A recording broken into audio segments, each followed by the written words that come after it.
machine. No use to fight back. MMA, knock your nigga head like a KKK. Hush your nigga mouth if you can't walk the talk. Smokes. Me running really, really fast. Ginger eye round the back of me black ass. Chasing me like a devil, pot belly of the beast. Calling me a dickhead, there is no resist. Closing inch by inch, got me in a pinch. Modern day Scotty Rock a laundry lynch.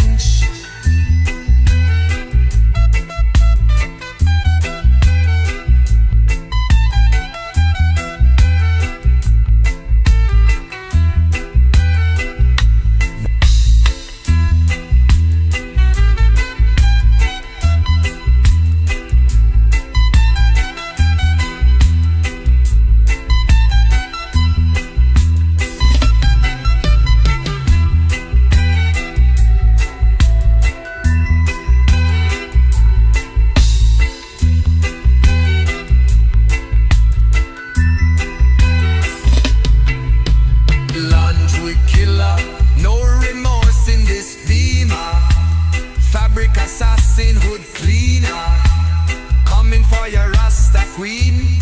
Rape on the washing machine. No use to fight back. MMA, knock your nigga head like a KKK. Hush your nigga mouth if you can't walk the talk. Smoke. Me running, me running, me running really, really fast. Ginger eye on the back of me black ass. Chasing me like a devil, pot belly of the beast. Calling me a dickhead, there is no resist. Closing inch by inch, got me in a pinch. Modern day Scotty Rock a laundry lynch. Chasing me like a devil, pot belly of the beast. Calling me a dickhead, there is no resist. Oh, close, smoke, me running really, really fast. Ginger eye on the back of me black ass. Chasing me like a devil, pot belly of the beast. Calling me a dickhead, there is no resist. Closing inch by inch, got me in a pinch. Modern day Scotty Rock a laundry lynch.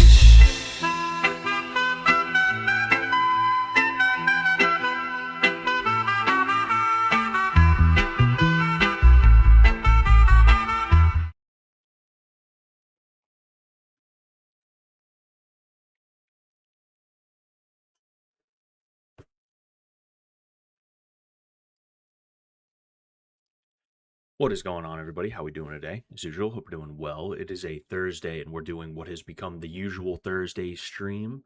Hope everyone is doing well tonight. I've said that 2 seconds ago. It's not a Scott Sullivan stream unless I say I hope you're doing well 10 times. Okay, but what is going on, KJB? What's going on, JC? It's been a minute, man. Hope you're doing well. JC, I've been thinking we gotta hang out soon because I do owe you a couple of things. You know, I owe you some things and some stuff. I haven't forgotten about the cigars you got me. I'm just real like fucking. I'm just really bad at like remembering when the time comes. You know, I've been feeling bad about that, and what's it called, the last time we hung out too at the at that event we went to, you know, I'm pretty sure you bought me a drink and you know, maybe something else too, so I got to reciprocate on that, but I want you to know I haven't forgotten about that and I appreciate it, and yeah, I do want to pay you back, so we're gonna have to put that together. I've just been like all fucked up lately. I am going to be in the area a little bit longer too, is the thing. I've a couple of things went down, not bad things. Actually, certain things are actually good things that went down, and because of that, I'm just like I gotta, you know, I do still plan on moving out of New England, but I am going to be around a little bit longer, you know. But love the dono box, yes sir, yes sir. You know, I need a new one. I need a new one is what I need. Um, Love the new song. Hell yeah, man. Fucking the somebody I think from 4chan made that song. It's an AI song, obviously, and I was like, oh, that's fantastic. I love that. So I started using it as a an intro and an exit screen. And of course, KJ, who probably isn't even here anymore right now, and then JC, mentioned Rip Ellie, and then you dropped it watching on Twitch, on twitch.tv. Thank you for tuning in tonight. Did you see that Ellie killed herself? Yes. That's really unfortunate. Me and Ellie, we never met. We did talk a couple of times, and like every now and again, somebody pops in my head. Like I realized the other day, it's been a minute since I've talked to Arya. I know Arya is still around, and then Shinji. I was thinking about Shinji the other day, and there was a point where I was like, "Oh yeah, I wonder what happened to that Ellie chick that was on season whatever." She was no, there was no winner of season 4. They kind of like jokingly declared her the winner in the whatever it's called, the um on the site. They kind of jokingly declared her to be the winner. And yeah, that's really unfortunate, man. It really sucks. I'm not going to pretend like I knew Ellie like that. Like I said, we talked like 2 or 3 times, right? Tops. I asked her to be on a stream and she ghosted me, and I have a feeling that was probably some kind of behind the scenes politicking, if I'm being honest with you. Because like when I spoke to Ellie, she was like perfectly like cool with me. She was like excited that I was talking to her and stuff like that. Not in like a starstruck way, just like she was happy to be talking to me. Um but yeah, that's the extent of my interactions with Ellie, but like it still is really fucking weird.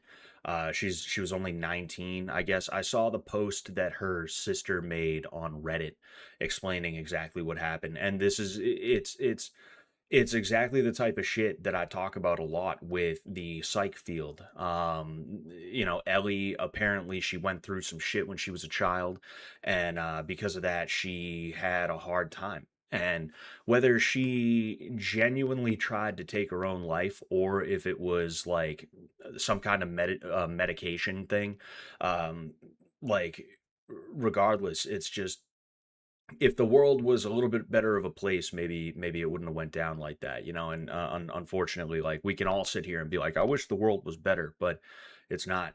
And you just have to try your best to make it. And unfortunately, the psych field is not about trying your best to make it. The psych field is about trying to get you addicted to pills. Not maybe not literally, but in some cases, literally.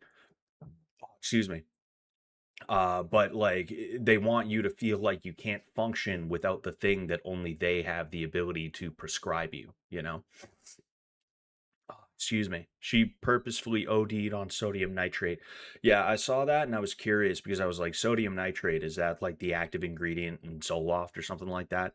I don't want to get too into detail considering like what we were, we saw something on Reddit that we were not supposed to be able to link back to Ellie or her family.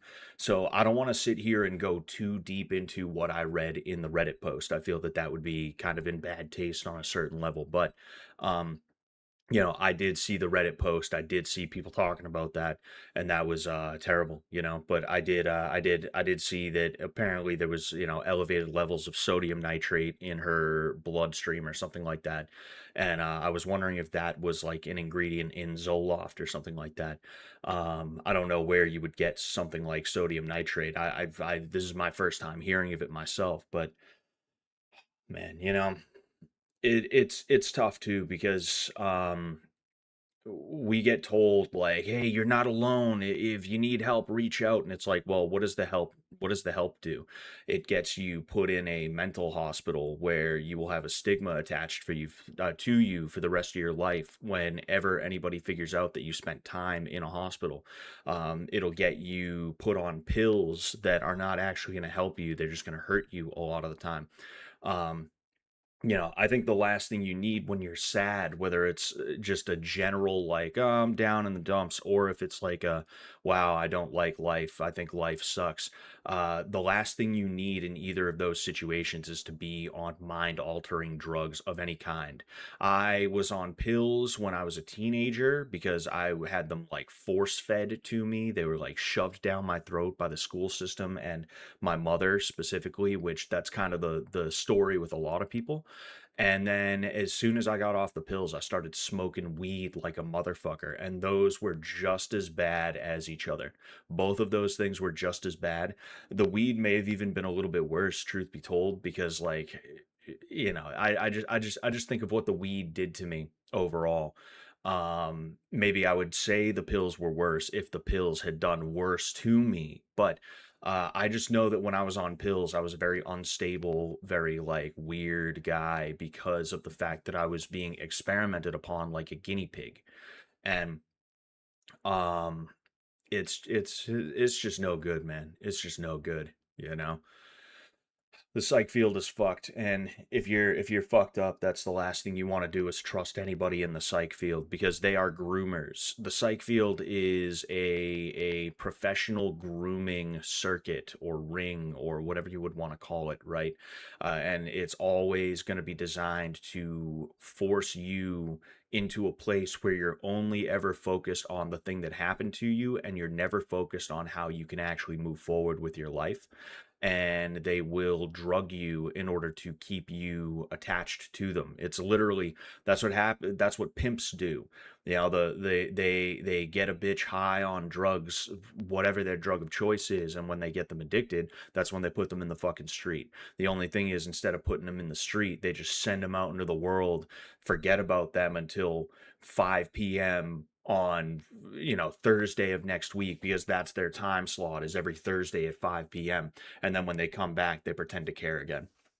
It really is fucked up, and it's tough. It's like walking through a minefield when you're a teenager because she was a teenager, when you're like it could have been so much worse for me. I was bad. I was real bad. Like the things that I did, the things that I said back then, because I was like in an abusive environment and I was all on these fucking pills that were just fucking me up even worse. The things I did and said were really bad, and it could have been a whole hell of a lot worse. The only reason it wasn't is pure luck. That is it. It is just luck. And that's what it's like being a teenager with those issues and being forced on those pills. And I'm pretty sure Ellie wanted the pills or something like that, but most people are forced on them. And you could literally step on a mine at any time that just completely implodes your life. Your life just goes up in flames. Sometimes literally you do not make it out. You do not make it out alive. And the last thing you need is the psych field pushing you in directions because that's what it is. Instead of taking it slow, taking it at a pace that you can make work for you and everything like that. The psych field, the pills, the therapy and stuff like that, it's like if they ran up behind you and went just fucking gave you a big shove in whatever direction they felt like pushing you in. And then when it doesn't work out, when you are worse off before, they sit there, they have this like clinical sort of approach to it where they're like, well, I guess that doesn't work. Okay, I guess we'll have to try this now. This cocktail doesn't work. We'll try this cocktail of drugs. And it's like, it's terrible. It's terrible, Fucking A. Um, Sodium nitrate is used to cure meats. Ah, interesting. So would that be something you would find in a kitchen or something like that? Would that be something you could feasibly find in a kitchen? Or I mean, look, it's like I said, I don't want to get too deep into it. I am just kind of trying to make sense of like, what sodium nitrate is. I want to be as respectful as possible because like I said, I talked to her a couple of times. It's not like I fucking knew her like that. I won't say that I felt a sense of loss, but I felt a sense of grief knowing that like a 19-year-old girl that I had a couple of good conversations with, and that I did enjoy seeing on season 4 of Fish Tank. She's just gone all of a sudden. I guess it happened months ago, but it really is just mm, you know I wonder how the people that actually knew her felt. Really, I'm sure that's a really tough one, and mm, you know man, oh man. Scott, your channel never pops up in my algo. What's going on, Faith Natalia? Hope you're doing well. You know, it's been a minute. Excuse me. Yeah, I mean, not that I've been making the best content for a long time now. I've been kind of phoning it in. Let's be honest here. Um, I mean, I'm the first one to admit that. But yeah, even before I started phoning it in, it was pretty clear that YouTube was like, nah, we're just not going to show your shit to anybody.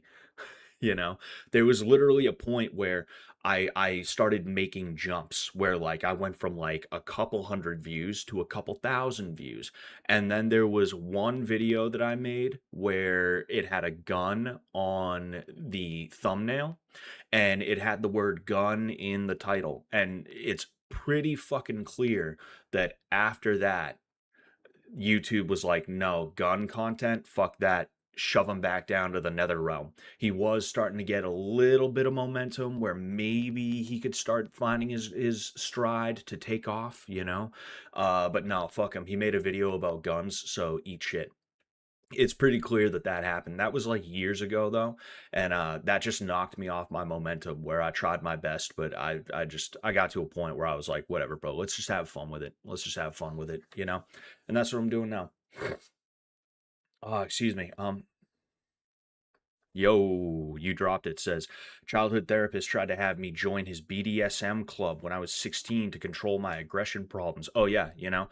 And that is the history of the psych field is drug addicts and pedophiles and other brands of degenerates trying to groom other people into being their brand of degenerate pedophile druggy whatever, you know. Freud is considered to be the father, excuse me, of modern psychiatry or psychology, right? It's just the psych field as a whole. And he was a coke fiend. You had another dude, his name was Alfred Adler. I'm actually looking into him now. Yes, I have him pulled up right here for a video that I was working on about autism. This dude right here. This dude right here. Let's find him. Let's find him. I talked about this a little while ago in Berlin in summer of 1930. So you can see right here, right? This dude was a um excuse me, this dude right here he was Austrian, but he moved to Berlin during the Weimar Republic era, right? So he was living in Weimar, Germany. And then he also was buddies right here with Aleister Crowley, who Crowley actually was like, yeah, you know, I had a hand in some of the things that Adler did. Literally, like, Crowley later claimed to know Adler personally and even to have handled some of his Berlin patients and to have put a lot of my own theory and practice into it. Right? This is the guy he didn't come up with autism, right? But people who studied under his school and were heavily influenced by him, they would start applying autism in the way that we consider it today, right? You have tons of examples, and I don't know that much about Jung. I guess Jung is like probably one of the better guys out of the three of them, Adler, Freud, and Jung. But I don't know enough about him as to where I can say yes or no. He's like not bad or he is bad. You know, I would want to know a little bit more about this guy. You know, um, man, oh man, oh man. Wait, Ellie died. Ellie from Fish Tank. Yes, yes. Unfortunately, you know. Uh, sorry, I'm looking around. You know, I'm so sorry to hear that. My sister did the same. It's horrible. Poor Ellie. Yeah, you know, one of the like we're missing something because you know what? I'm willing to bet that suicide is up. And it probably has been up for the past like 15 or so years, maybe even 20, maybe even 30. Um, I really think it comes from a lack of guidance from people who are older, you know? Oh, excuse me. And I'm not saying this is specific. I mean, maybe it was to some degree, but like a lot of the reason why we see suicides going up is because the world is just becoming increasingly more hostile to young people. And the adults in the room don't want to be adults. They want to be children who have more knowledge and more money and all this other stuff, but they don't want to share any of that with their kids. And you have this situation where, like, if you're a teenager, you don't have any frame of reference for what life is going to be. You don't understand how any of that shit works. You just know today, you know right now. And it's not even that you're like stupid or like immature or anything like that. It's literally that you spend so much time doing one thing that that's all you have and that's all you know. So you just kind of make the assumption that, like, well, it would probably be better if I was dead than to have to deal with all this stuff, you know? Um, like, people talk about like how to handle bullies at school, and like they give the worst advice because it's not like you went to a bar or a restaurant and some guy was starting shit there and you could just walk out and like do whatever. If some guy was starting shit with you at school and your answer was fuck this guy, I'm getting up and I'm going home, you would get brought back to school by a police officer because you by law have to be there. You are literally locked in to a prison, and and not even open air prison, fucking like a government mandated fucking not labor camp, but a psychological prison for 6 to 8 hours a day. And there's nothing you can do except put up with it, which means if somebody is fucking with you and nobody wants to stop that, well, I guess you're just getting fucked with. I guess that's just your existence for the next 12 years, is you're going to have this one person who is continuously, relentlessly fucking with you all the time, you know? It's it's real it's tough, you know, it's tough being a child. I can remember my dad, you know, giving me shit like, "Oh, you don't realize how easy you got it, blah blah blah." I'm 31 years old. I would much rather be an adult than a child. I miss certain aspects of childhood, like for instance having summers off, but I get summers off right now. I could easily, like when I move, I could easily find another job that is like seasonal like that, and I could just save up all my money and take the summers off if I so chose to, right? But there were other aspects of childhood that I obviously did enjoy. But overall, I would much rather be an adult. I will take the things that I enjoyed going away if it means that I have the agency to be able to look at that guy at the bar and go, you know, you're a fucking asshole. I don't ever want to see you again. And then get up and walk out, you know? Children don't have agency. They have freedom, but they don't have agency. And the difference between those two things is staggering. People assume that freedom means some kind of agency, but like the fact is when you're 14, you don't have a car, you can't like drive anywhere, you probably don't have a job, you can't buy stuff. Whatever somebody tells you to do, you basically have to do it, and that's that. That's like a hellish existence for someone like me personally. I have authority problems, and rightfully so after the things that I've been through, you know? Um, but like, I could totally understand why a lot of children today feel it would be better to die than it would be to keep on going, because you really are just kind of a slave to whatever happens in your life. Whatever an adult decides they want for you is just going to happen. And it has no, whether it's good or bad, it's, you have nothing you can say, you have nothing you can do. It just is what it is, you know? It's disgusting. And you gotta wait to try and, you know, get out of that environment, but it can be really tough to it can be really tough to wait, you know? Nobody wants to, like, why would you want to wait, you know? One of the best things that happened to me, even though I still have a bit of resentment over it, is getting kicked out of my house when I was 19, because it was a really bad situation that my parents and I were in. And I still feel a little salty about it, but like in the long run, it was one of the best, worst things that happened to me, because it allowed me to kind of just be by myself and figure myself out and have a little bit of actual agency instead of just freedom and stuff like that. And even then, I was 19 years old myself. Like fucking by that time, the freedom was going away. I had to go to work. I had to pay for certain things, you know? It's gross. Yep, a lot of kids go through that now. Thank God I'm out of high school. Oh yeah, you know. And something I'm talking to a dude that I used to I'm one sec. Sorry. I'm talking to a kid that I used to coach, right? And this kid, I could tell I really made an impression on him. And like now, I definitely know I made an impression on him. I haven't actually coached him for like 4 or 5 years now, but he still hits me up just to see how I am, and he asks me for advice and stuff like that. But he is finally in a position where he is the adult who has to look after children.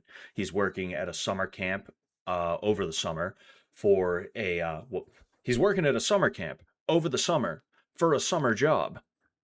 He's working a summer job at a summer camp, right? And he is having problems with these kids and stuff like that. And one of the things I'm kind of trying to get him to understand is that like um what's best for those kids is not going to be peaceful for you. What's best for those kids is not going to be something that you find to be 100% agreeable, because what is best for those kids is going to run counter to what is going to bring you peace in that situation.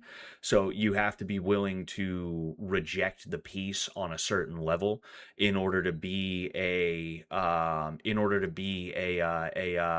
good role model to them. And the thing is, there's a difference between what I do and what a fucking camp counselor does. Those are two different things. Camp counselor is just, you're a fucking babysitter. That's all it is, right?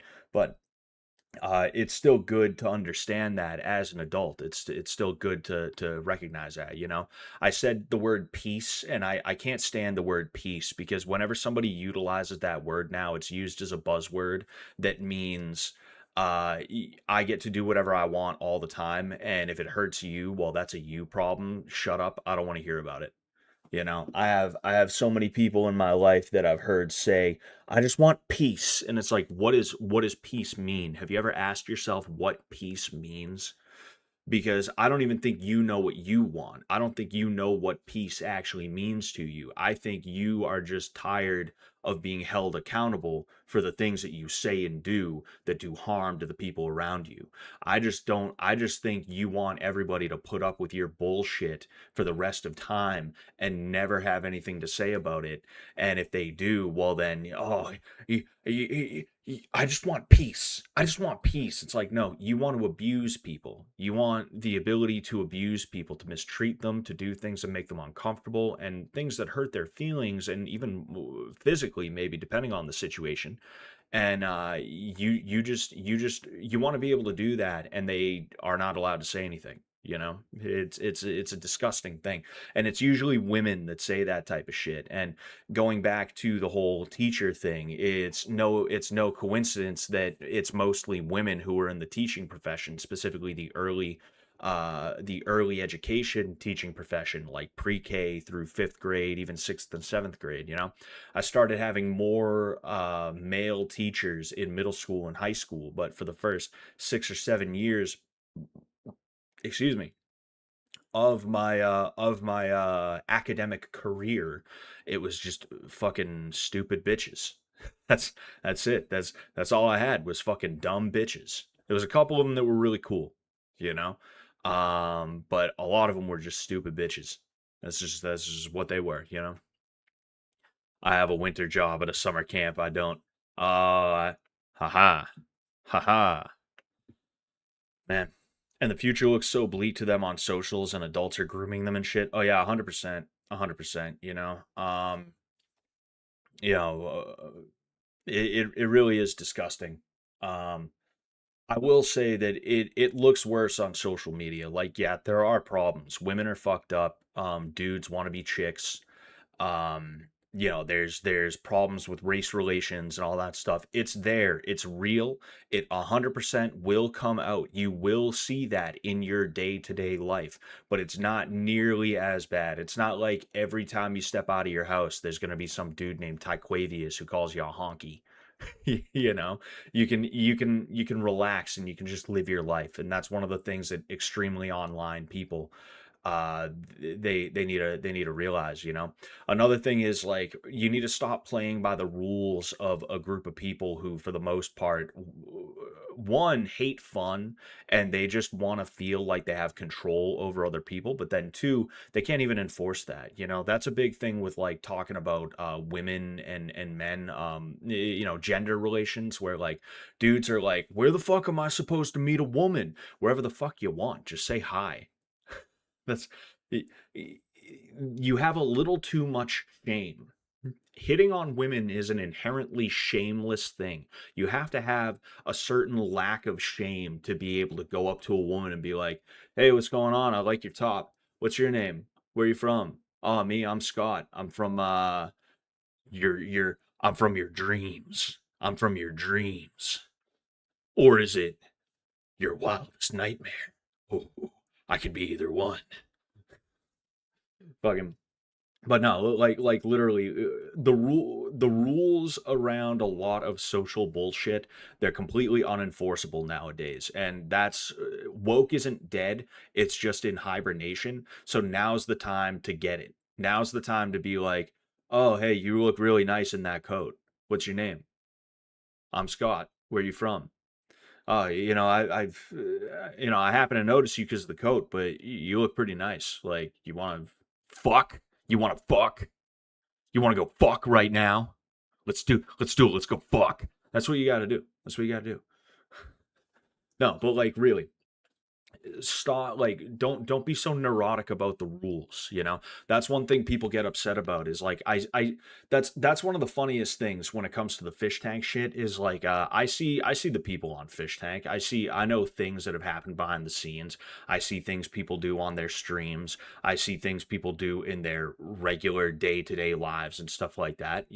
I've been around at some of the parties, and granted, I've never seen anything that was like illegal or like insanely morally dubious or anything like that. I'm not confirming any rumors that are going around about anybody specific, but like I've seen people cut loose, and it's a hell of a lot worse than me calling someone pretty in the DM when I'm hitting them up to see if they want to be like a part of a fucking stream, or like when I see something that reminds me of somebody and I'm nice enough to send it to them and be like, "Hey, haha, this made me think of you."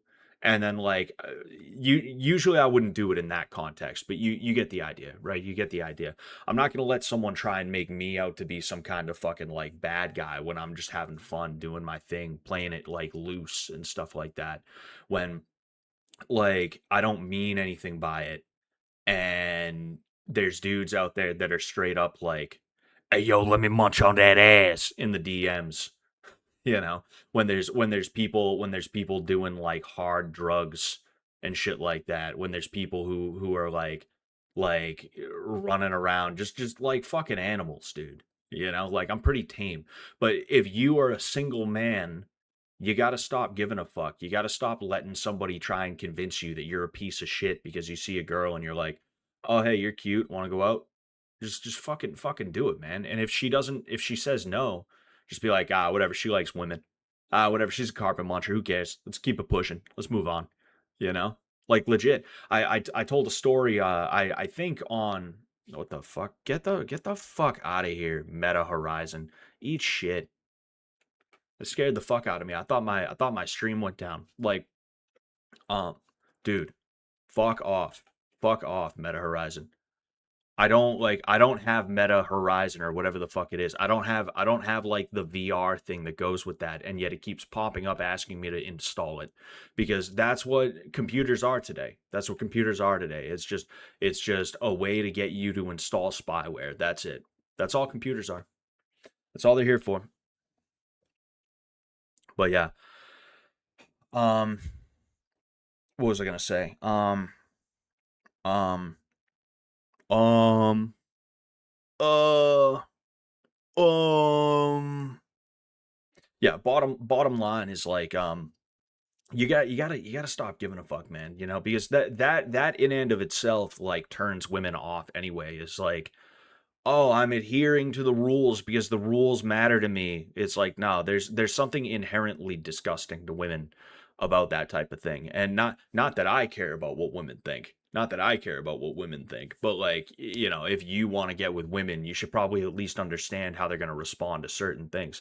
Oh yeah, I was telling the story. I was working at a grocery store, right? And there was this dude. His name was Andre, but we called him Dre. The dude was like 42 years old, and we go outside for a smoke break. This is like 12, 13 years ago, and this chick walks by, and she's not even looking at us, but he starts hollering at her. He's like, "Yo, you cute.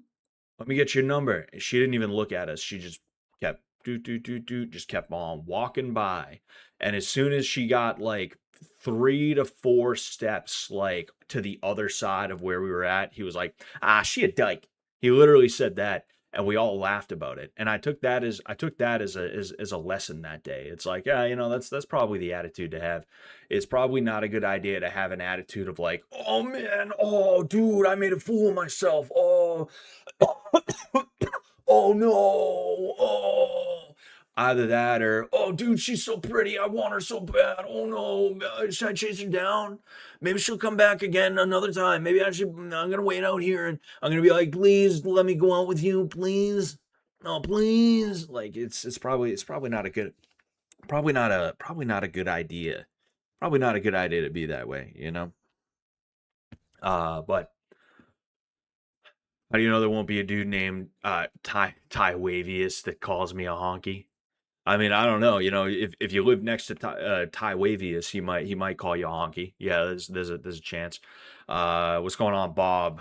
How did Ellie die? That's really sad and tragic. Apparently, there was some kind of overdose on sodium nitrate, I guess. Which like, so somebody said it's utilized to cure meats. I don't personally know that much about it, but it is really unfortunate. You know. Um, Man, it's terrible. I'm gonna leak our DM, Scott. You said some wild stuff, says JC. Sex pest Scott. Uh-oh. Uh-oh. He's gonna see the picture. Everyone's gonna see the pictures. Oh no. Oh, excuse me. You're right. Woke is in hibernation right now. I know leftists IRL who are already bloodthirsty and want vengeance. Oh yeah. I mean, leftists are utilizing the FAG slur. Leftists are utilizing the FAG slur now, is what's happening. And that tells you right there that they're losing the culture war right now, but they have not lost completely. They're just waiting for a new crop of people that are going to be a little more open to their messaging, is what's going to happen. We might have 10 to 15 years, unless some major thing happens, where we will be able to affect the world around us in a seriously good way, and we need to go absolutely positively as hard as we can. I don't know who's going to be president after Trump. I don't think I would hate JD Vance in office. I know he's got the Indian wife and everything like that, but like whatever. The way the dude speaks, at least, I'm hoping that he will deliver on some level in some way. Um Obviously the H-1B thing is a big problem, but hey, it is what it is. Um, but yeah, like the bottom line is we can't be doing the Fuentes thing where it's like, I didn't get everything that I wanted.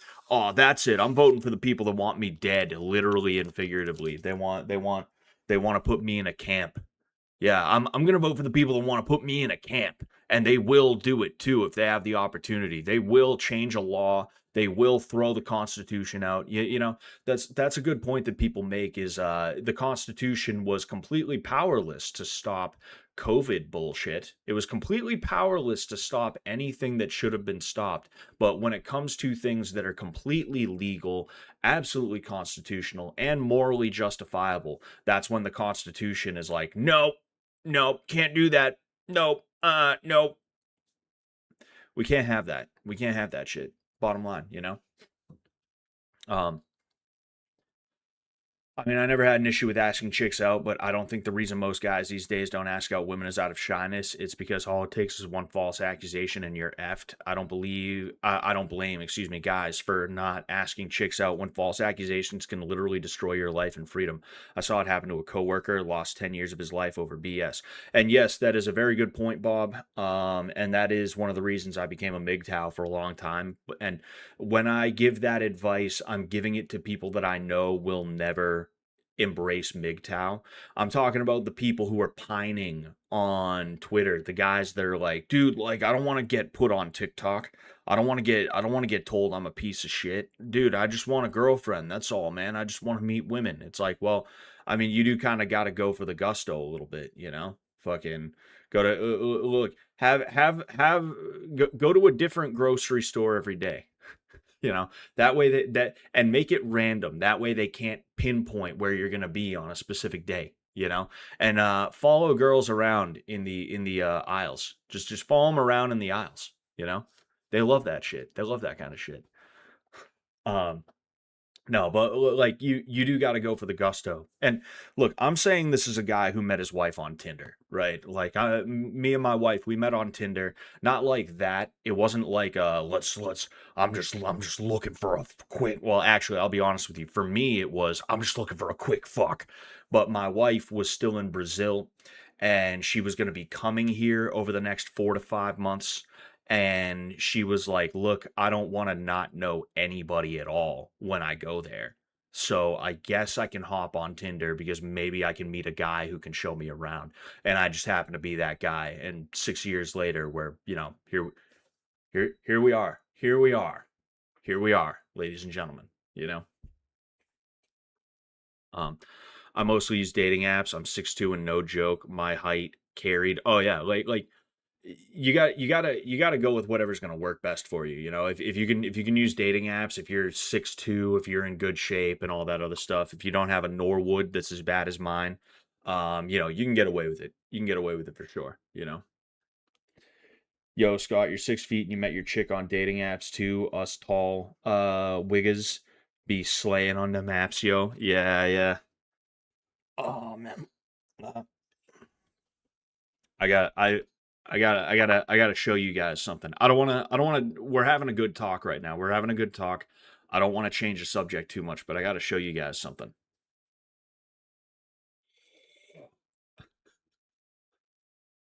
I fucking I got curious and I made some. There we go. Man.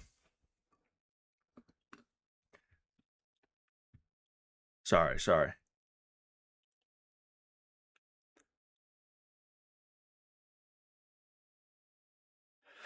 Yeah, like the more I read about this Adler guy, right? Real quick, the more I read about this Adler guy, I haven't been able to read too deep into his Wikipedia page, but like just look at this, right? In the career part, you have the primary difference between Adler and Freud centered on Adler's contention that the social realm, exteriority, is as important to psychology as is the internal realm, interiority. The dynamics of power and compensation extend beyond sexuality, and gender and politics can be as important as libido. Excuse me. Moreover, Freud did not share Adler's socialist beliefs. The latter's wife, Raisa Timofeyewa Epstein. What a fucking name. What a name. This chick is definitely Haitian and Jewish. Timofeyewa? I used to know a chick named Ifewa, and it was spelled like that, and she was Haitian. Wow, that is crazy. Or maybe she was Nigerian or something like that. Either one, but like, man, what a fucking name. Being, for example, an intimate friend of the Russian Marxists such as Leon Trotsky. His wife was buddy buddy with Leon Trotsky. This dude was trying to use psychology as a means to bring about fucking communism is what that was. That is, I just happened to see that. I just happened to see Russian Marxists such as Leon Trotsky, and I was like, wait a second, what's the fucking thing on that? Man, I'm using the fork that I used for fucking my dinner for fucking my dinner. Let's see about this though. Let's see about this. It's been bathing for about 24 hours. I'm not like I did blue raspberry. I did blue raspberry, and I got to be honest with you. I am a little disappointed because like I did kind of like the color on the red ones, for instance. That is something that I did enjoy, but with this, the color didn't soak through completely, so it basically just looks green. Let's go ahead and see. Oh well, ah, damn it.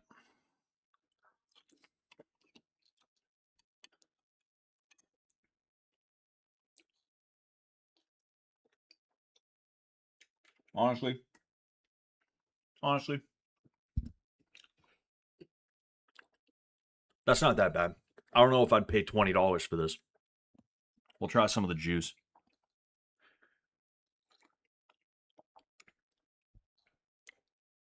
I think the juice is really good. But yeah, I mean, that's not terrible. That's not terrible. I was just curious, you know. I wanted to see. Fucking, you got dudes paying $20 for these on Facebook Marketplace. That is insane to me. No, I'll try another bite. I'll try another bite. Let's see. Let's see. Let's see.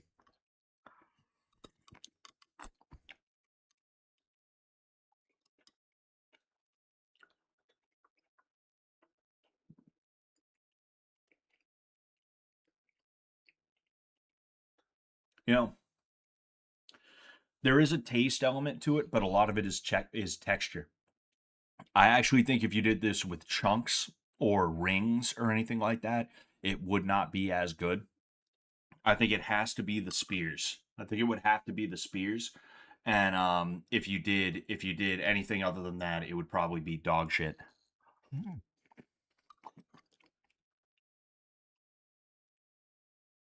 Mm.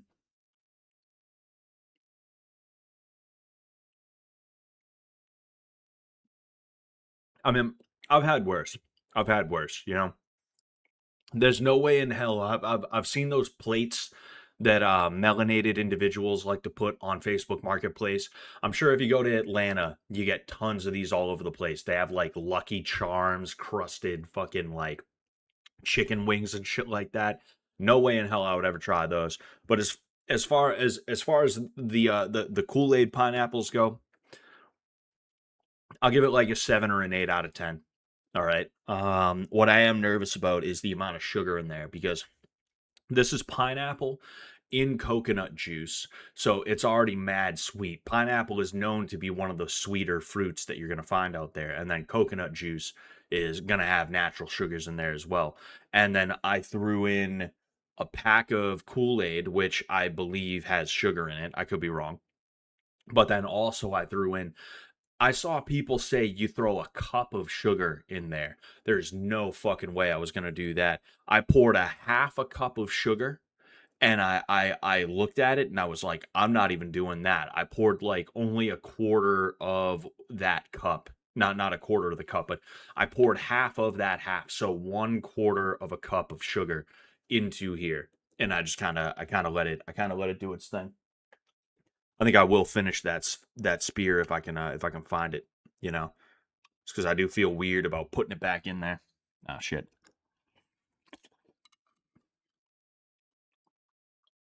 I'll probably try it again. See,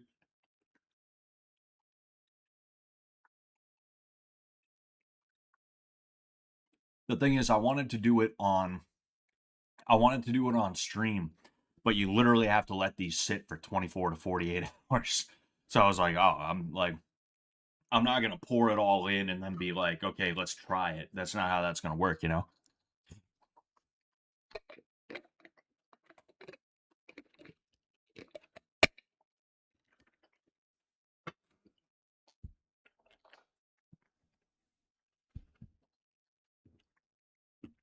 But if you turn off the fucking lights, I'll glow right now.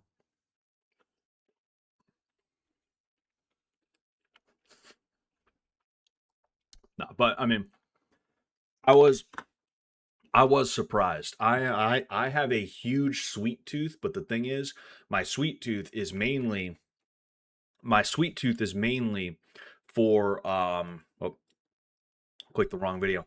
My sweet tooth is mainly for chocolate. I mainly am gonna enjoy chocolate and other stuff like that. I'm not like a sweet tarts. I'm not like a Nerds fan. I'm not a they have like those not Nerds rope. I do like Nerds rope. Um I just don't like sugar-based sweets like that. You know, the sweets that are literally just sugar, boiled or fried or whatever to a certain consistency, and then they have food coloring put into them. You know, that's not my thing. But I didn't hate this. I didn't hate this. You know, I don't know if I'm gonna finish the whole thing. I might force my wife to try some. We'll see how that goes. We'll see how that goes. You know, but um, excuse me. Jeez.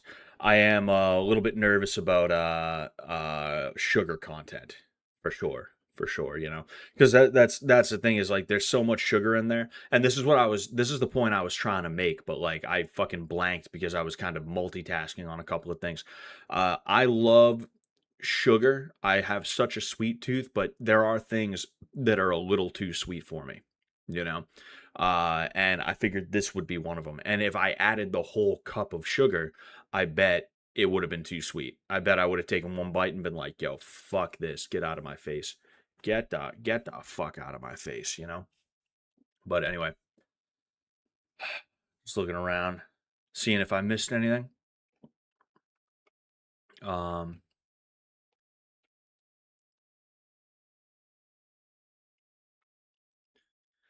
One of my clients is a teenager and having a tough time. All I can say to her is high school is way harder and more stressful than people admit, and life after high school is usually more chill. Oh yeah, it is 100%, you know? Like, excuse me. Um, like part of the reason high school and part of the reason school, excuse me. Part of the reason school is so tough is because you have no agency, and then people who do have agency, they come in and they hold authority over you. So whatever they say goes. And oftentimes these people will absolutely positively sacrifice you in order to make their days a little bit easier. They would gladly watch you get a bullet put in your head if it meant that their day is like 2% easier. It is insane the types of people we allow to be teachers, right? Teaching was never a job that was going to be a respectable profession. It was not. That's why we had single women who were not married do it.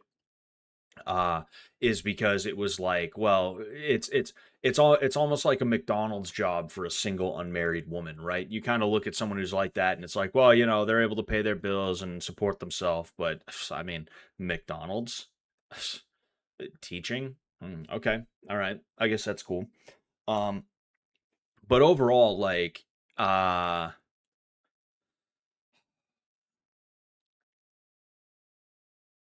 it the types of people we allow to be teachers, you know, and the things we allow them to get away with and everything like that. And we blame the kids for it. We punish the kids for it, you know. You have these teachers who, because a child is like not a robot, he's not completely quiet and completely still all the time. We scream at the child, we punish the child, we medicate the child. Sometimes people hit the child and everything like that. And for what? For some woman who she doesn't matter, for some dude who doesn't matter. This person's gonna know your child for 180 days, and then they're never gonna see each other again. And like I get a call from my child's teacher saying he's acting out a little bit. It's like, all right, don't get me wrong. I'll handle that as best I can. But you know what? Also, go fuck yourself. Go fuck yourself. You're going to know my child for 180 days out of the year and he's supposed to be perfect. What are you calling me for? Shut your mouth.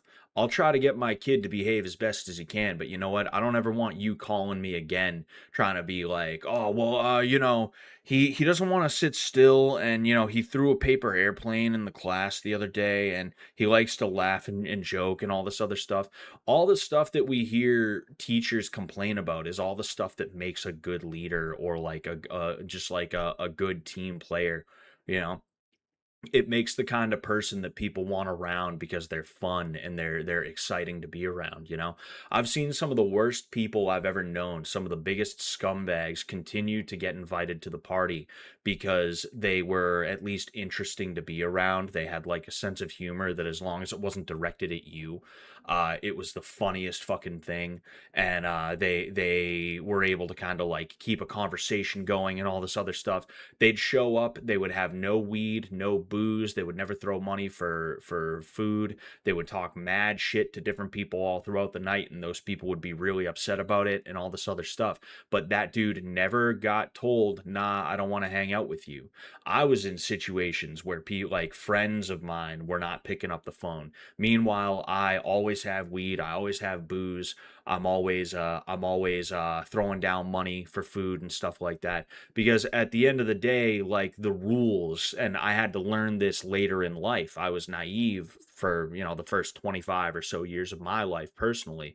The rules the rules are set by people who just want to have easier lives. uh and the second you don't have to worry about somebody having an easier life or something like that, nobody cares about that, right?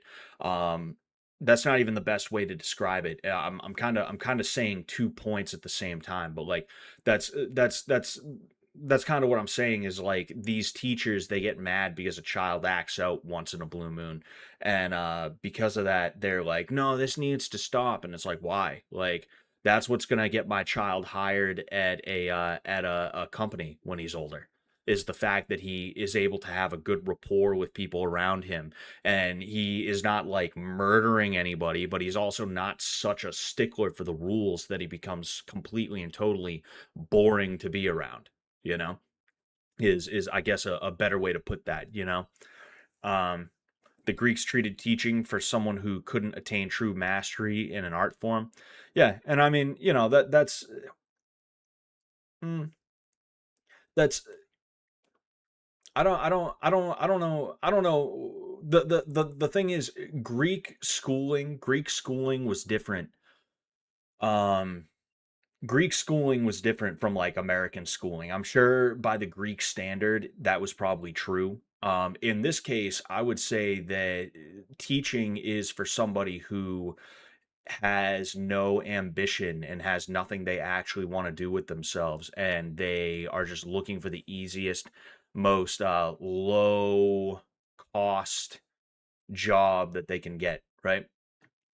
And when I say low cost, what I mean is like the least amount of work that they can do, the least amount of like putting effort and energy and passion into their job that they can put in, same thing with nurses. A lot of nurses are just like fucking like stupid as fuck with it. There's a lot of people out there. There's a lot of people out there. Chat, how much would you pay for those spears? Yeah, how much would you pay for my pineapple, for my Kool-Aid pineapples, guys? Anyway, yo, I pray the recent news isn't true. Yeah, unfortunately, I do think it probably is true. Um, because now that I think of it, like, I used to see like, there's I'm not saying I would see Ellie's stuff and I'd be like, "Oh, Ellie posted. Let's check." I'm not saying that, but like, I did notice when Ellie would post, because after season 4, excuse me, after season 4, since she was a new follow of mine, it would always prioritize me seeing her stuff when she would post stories and everything like that. And I can't remember the last time I saw a story by her, you know? I kind of forgot she existed until earlier today, if I'm being completely honest with you. Really is, really is terrible. Really is terrible. But, geez, I got fucking pineapple stuck in my teeth. Yeah. Like, you cannot say enough bad shit about the school system and the psychological field and all these other things. They are long housed institutions. They're institutions that are specifically designed to try and long house you. And excuse me, you absolutely positively need to spend as little time in them as possible. And if you are in them, you need to find a way to take back the time, to reclaim the time, if you will, right? That's something that a lot of commies, that's their like bullshit way of trying to feel like they're fighting the good fight when they're working a corporate job, is like, well, when I'm at my corporate job, every 15 minutes, I take a 5-minute break where I look at my phone, and that's reclaiming the time. I'm reclaiming the time, is what I'm doing. You do like that does work out in a certain sense on a personal level if you're stuck in a school or some other equivalent institution that wants you to kill yourself, because that's what school does. School wants you to kill yourself, you know. What's the news? What happened? Ellie from Fish Tank season 4 passed away a couple of months ago, and we just figured out about that today. We just got confirmation today. Oh man, man, oh man. I like I I wish I could put a better cap on the whole like psych field and school thing. I just don't know what else to say about it. You know, I feel like there's a better way that I could put that topic to bed and then move on to another one. And it's just it's tough. It's tough, you know. But hey, it is what it is, you know. It's unfortunate, you know. Not all of us get the same kind of start in life, you know. Some of us get a better start, other people don't get as good of a start, and you know, you will be a slave to your early life in some way, shape, or form for most likely your whole life, you know. Even if you get very good at counteracting it, you may have that urge, excuse me, you may have that urge to give into you may have that urge to give into um you may have that urge to give into the behavior that you learned when you were a child for your entire life, you know, and it sucks. But you know, we need to do more to protect children from the groomers. We need to do more to protect children from like women. Honestly, we need to protect children from women. If there's in fact, you know what, I wanna show you something, right? What's going on, Schmitty? I was a young woman with depression, and nothing ever made me want to kill myself more than school and early adulthood. It's a shame she didn't get help and get older. Exactly. Like that's the worst part about it, is that she was not even out of her teenage years. She was 19 years old. She was a teenager. Her life did not even start yet, you know? And again, it's like I was saying, when you are going to school for 6 to 8 hours a day and you are hating it and everything is just making you fucked up and it's just not working out for you. You don't know anything else. You don't have a frame of reference to figure out just how small that shit actually is. So because of that, you think it's never going to get better, and you just, you know, you do some bad stuff. You do some bad stuff, you know. But I was talking, right? Like we need to protect children from women, because look at this fucking thing. Look at this fucking shit.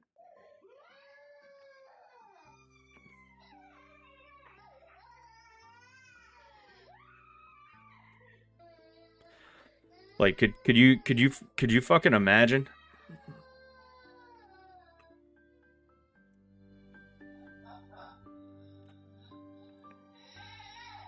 Like look at this.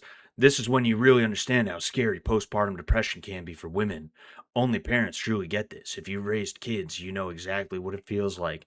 You have this psycho bitch who needs to have her child taken from her. Like like pushing the child. This is like practically a newborn, you know? Like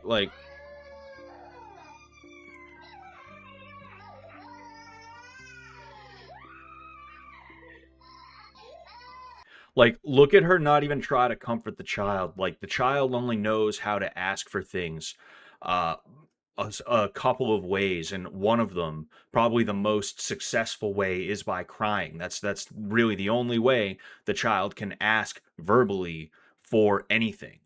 It just cries. And there is no attempt to be like, hey, why don't I like hold you? Why don't I rock you? Why don't I try to figure out what's going on? No, it's just straight up like, oh, you're crying and I don't know why, and I'm just gonna like and fucking have my own little freak out, you know? This is what we teach women to do nowadays. And of course, you see this shit, right? Fucking like Citizen Obes.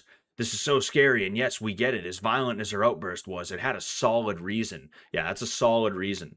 That's a solid reason for sure. You know, fucking these raw, exhausting moments are when postpartum depression feels the scariest. New moms need real support and understanding, not judgment. Like, women are just allowed to almost kill their newborn kids. Women are just allowed to, like, murder children outside of the womb. Like, we won't even talk about abortion, which is murder.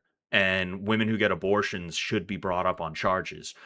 Fucking, they're literally allowed to do that to their newborn children. And it's just like, oh, you poor thing, you poor woman. We need to protect children from women, is what we need to do.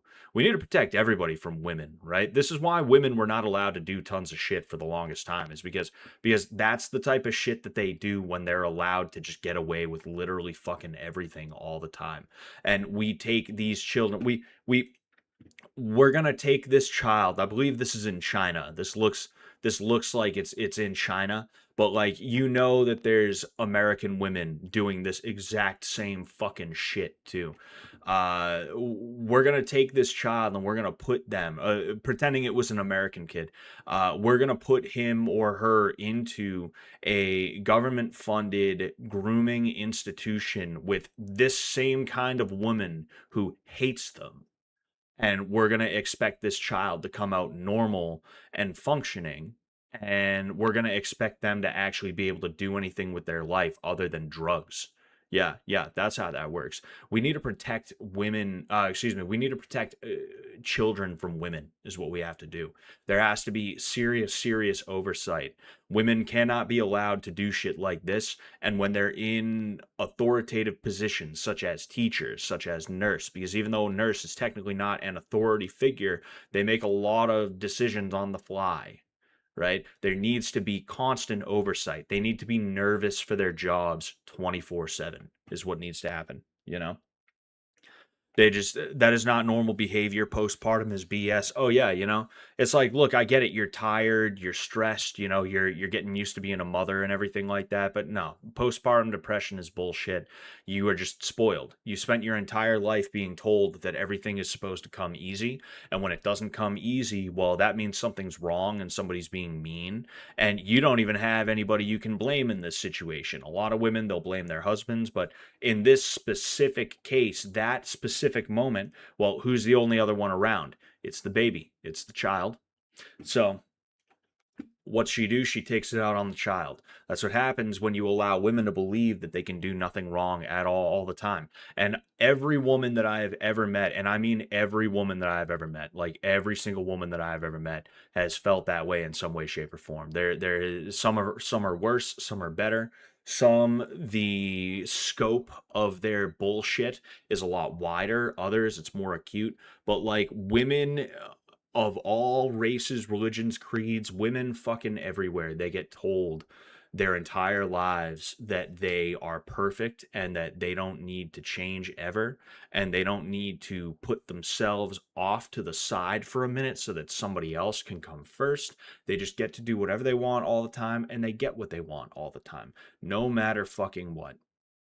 And this is one of the reasons why the world's going to shit, This is going to be a filtering event, though.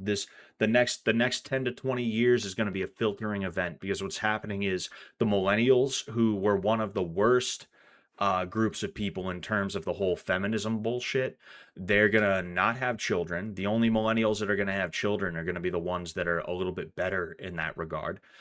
Gen Z, they act a fucking fool like nothing else, but you do see that they tend to be a little bit more right wing, or at the very least apolitical, which is like practically a right wing choice nowadays, right? With how far the Overton window has shifted left, a choice to be apolitical is basically a right wing action in and of itself. So even though these women are fucked up, what's going to happen is you're going to have more women who are like, okay, why don't I just not do what the feminists are doing? And then also the women that are especially fucked up, the ones that like they put everything on TikTok and they're always trying to find a way to bash men and stuff like that. They're going to end up like the millennials who the youngest millennials are like 30.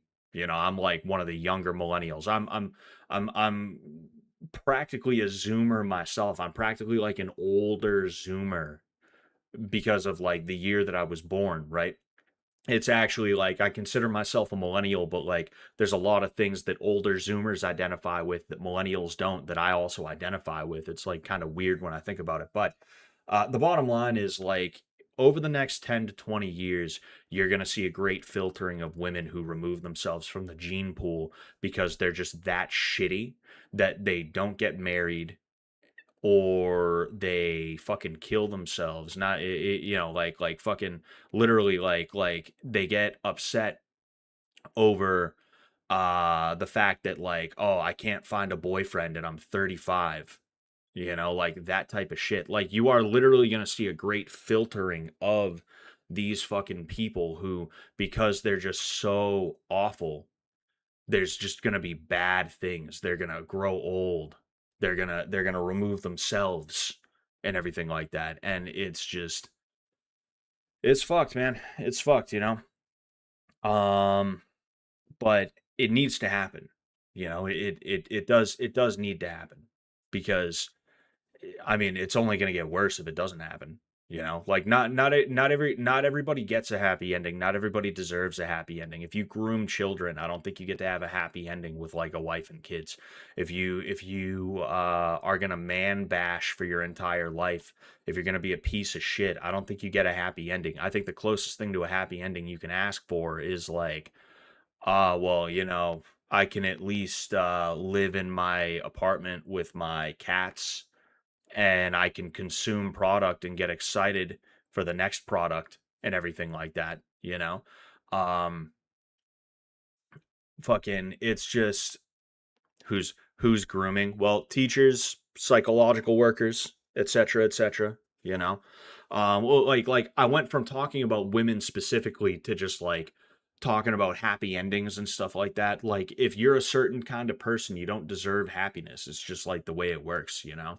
And you don't get to groom children. You don't get to rob banks. You don't get to do all this stuff and still get to turn around and be like, yeah, no, I have a house and a car and I don't have to work that hard and all this other stuff. No, like you deserve to have to work at a fucking McDonald's for the rest of your life, dealing with like stupid shit, dealing with stupid people, dealing with stupid shit, making minimum wage, something that you can barely afford to survive off of, if you can even survive off of that, you know?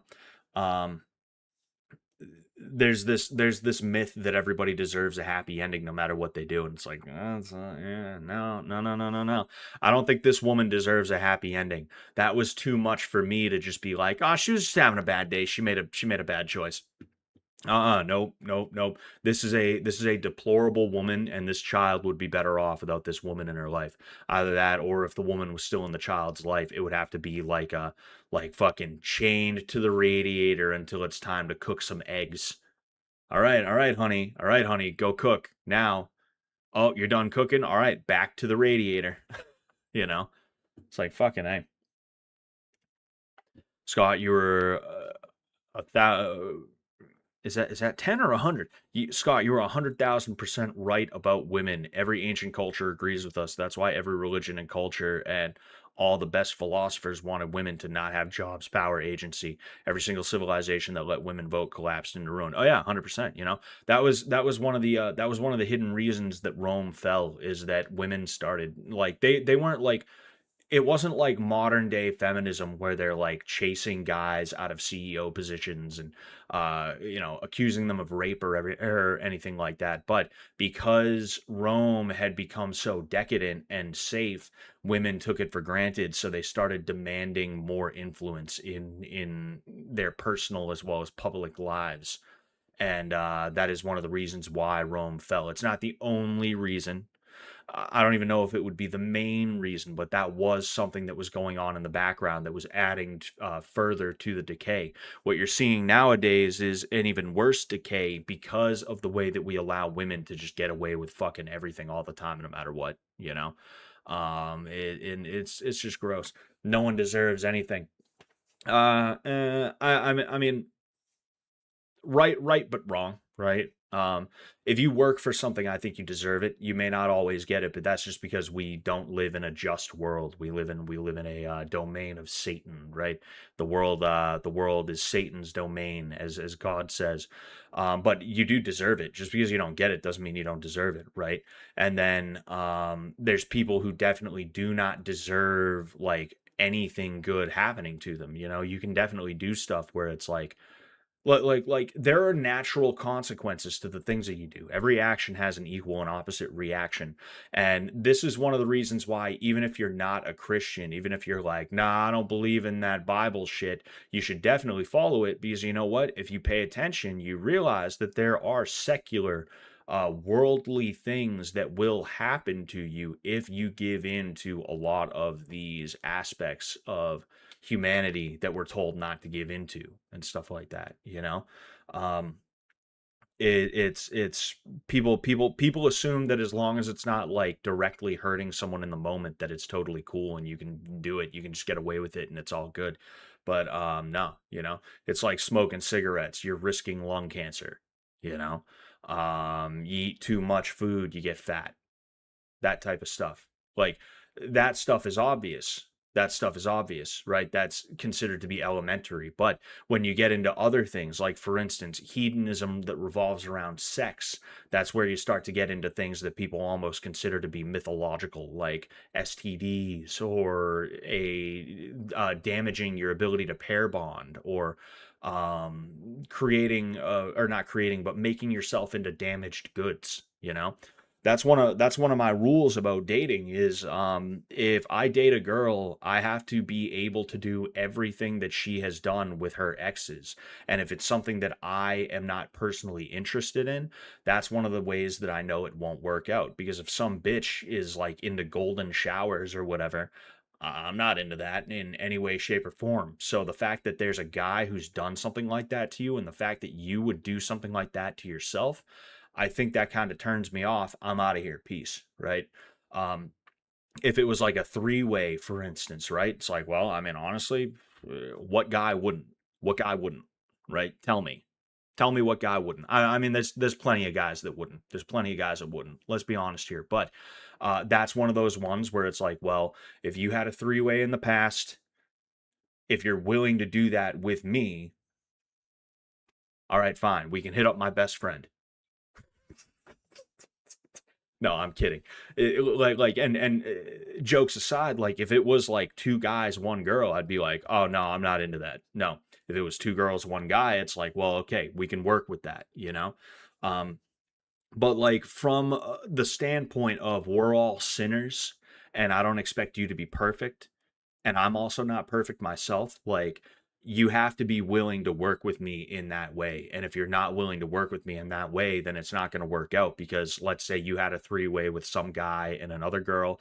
There's a guy out there that gets to walk around saying that he had a three-way with my girl, and I don't get to say that too. And that is putting him on a pedestal above me, whether you mean for that to be the case or not. That's the way it happens. That's something that a lot of women do, is they complain and they're like, no, but that's not how it is. It is. Just because you whine and complain and say that's not how it is, that doesn't mean it's not how it is. That's how it is. I don't know what to tell you. You know, get over it. Get over yourself is what I would tell you. But like, not only that, but if you understand women, you understand that a lot of the time they don't actually regret things that they did. They are more than happy that they tried whatever it is that they tried. They just wouldn't do it again for whatever reason, whether they thought better of it as time went on. But they kind of look at it in the way that dudes look at some of the mischief that they took part in when they were a kid, where it's like me. I know that egging houses was not a good use of my time. It damaged other people's property. It was not good for me to be doing, and I should not have been doing that stuff. But you know what? I think back and I'm like, man, I can't believe we fucking did that. Haha.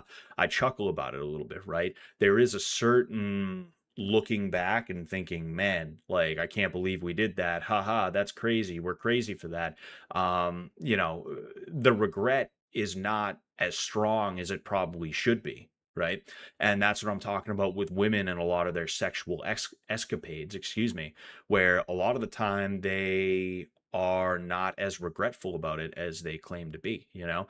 I've never heard a woman say, "Yeah, I wish I never did that and I would take it back and I feel gross whenever I think about that." I've never heard a woman say that before, and I've heard women tell me some crazy, crazy shit. There's somebody I spoke to who's in the fish tank sphere, not a part of not a part of not a part of like the core group, not even someone who's been on the show before. I'm talking about an orbiter, someone who like they wish they could be like a part of it and everything like that, but they're not. I heard them say that they had their head held over a bowl of piss while they got fucked once. And they said that as though it was like some kind of like, yeah, that's really cool. And it was just like, ho, ho, oh, whoa, whoa. And then this person had the gall to start like spreading rumors about me, by the way. I kept my mouth shut when those rumors were going around. Um, and they didn't like go mainstream in the fish tank world or anything like that. But people were hitting me up like, hey, you need to talk to this person because they're saying this. And I was like, oh, interesting. Interesting that they would say that. Interesting that that's what they're saying about me. They told me some shit about themselves. Unlike what they're saying about me, what I have to say about them is true, but I'm going to keep my mouth shut on that one. And I know I just spilled beans, but I didn't tell you who it was about. And I'm not going to do that. I'm not going to out that girl. But yeah. I mean, who would have thought there was some crazy fucking women in the fish tank world named Schmitty? No, I'm kidding. It wasn't Schmitty. It was definitely not Schmitty. Believe me. No one. Yeah, that's what I meant. You can only deserve something if you've earned it. I thought you were married. I am married, but like, I'm just telling you guys what my rule was for dating. You know. Well, that's another thing. It's like, what, I'm married, so now I'm not allowed to have an opinion on gender relations or the way women act or like what dating is and like how people should be acting about it. Like that's another thing. I'm not trying to come at you right now, Schmitty. It's just like what does me being married have to do with anything that I was just talking about, where like I'm just explaining the way I feel about that kind of thing when it comes to dating. It's not like I was like, yeah, so fucking there's this girl in the fish tank community that I was talking to and we were totally gonna fuck, dude. We were totally gonna fuck. And she said that she liked to be hung upside down and beat like a piñata. And I was like, oh, dude, I was totally gonna fuck you. I was totally gonna fuck the shit out of you, but like, I'm not into that kind of thing. So like, fucking, I think I gotta call this off, bro. I gotta call this off. Like, it's not like I was talking like that, you know. Who was it? I ain't saying nothing. I ain't saying nothing. You know, that the person leaves me alone. I leave them alone. I didn't appreciate the rumors that they were spreading about me. That was uncalled for. But like I said, nothing crazy came of it. So I'm gonna just let it be. I'm gonna just let it be. But yeah, like that, it was somebody who's kind of orbiting the fish tank sphere, who they were not on the show, but they're one of those people who's like always like all over the show, and they're all over the new contestants and everything like that. It was Brookie Babe. No, it was not Brookie Babe. It was not Brookie Babe. Like It was not Brookie Babe. I'm going to tell you guys right now, even if you, first off, I don't think you guys would guess who it is because this person is not like that much of like someone who wants to be front and center in terms of like a lot of the fish tank stuff that goes on. Um, but even if you did happen to guess who it was, I'm not going to tell you who it was, but I can tell you like 100% it was not Brookie Babe. All right. Okay. I don't have any issues with Brookie. Like, I don't know if she has issues with somebody else. You know, it's we've never even had a conversation like that before. You know, um, but yeah. Oh man, oh man. Uh,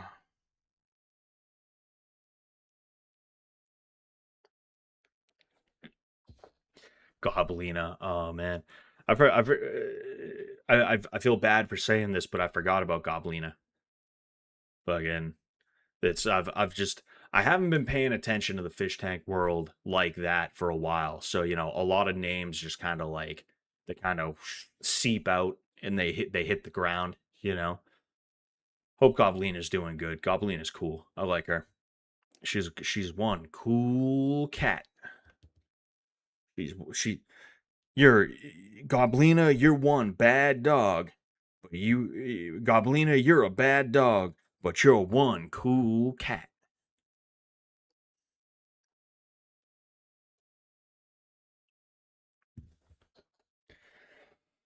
Oh man, oh man. Just looking around right now, wondering what's going on, you know? I was gonna watch some fights. Specifically one fight. I was gonna watch one fight in particular. This is supposed to be remastered. This is supposed to be like a remastered fucking thing. What the hell? Oh, you mean to say I watched this a year ago? Apparently, I watched this a year ago. I mean, we can watch this again unless somebody else has something they want to talk about. You know, I do like this fight quite a bit. You know,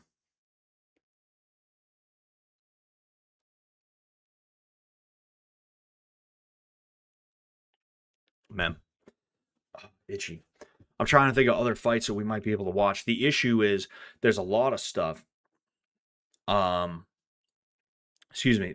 The issue is there's a lot of stuff that will get copyright struck and it's really annoying and really frustrating. So I want to watch fights. I don't want to repeat a fight completely and totally, you know, but I would like to you know, I would like to man, what other fights could we watch? What other fights are there to watch? Or should I just play I should probably just play some AoE.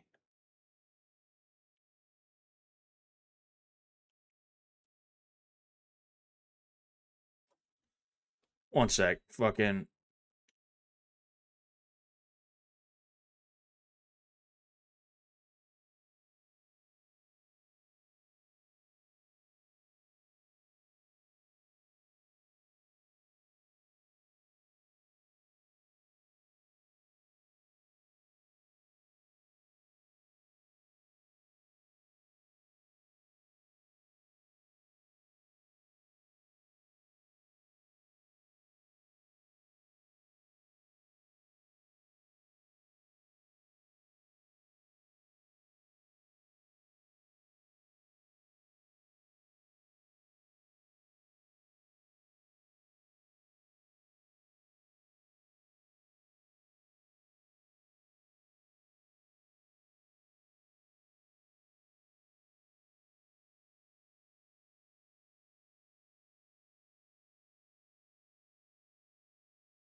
That's really weird.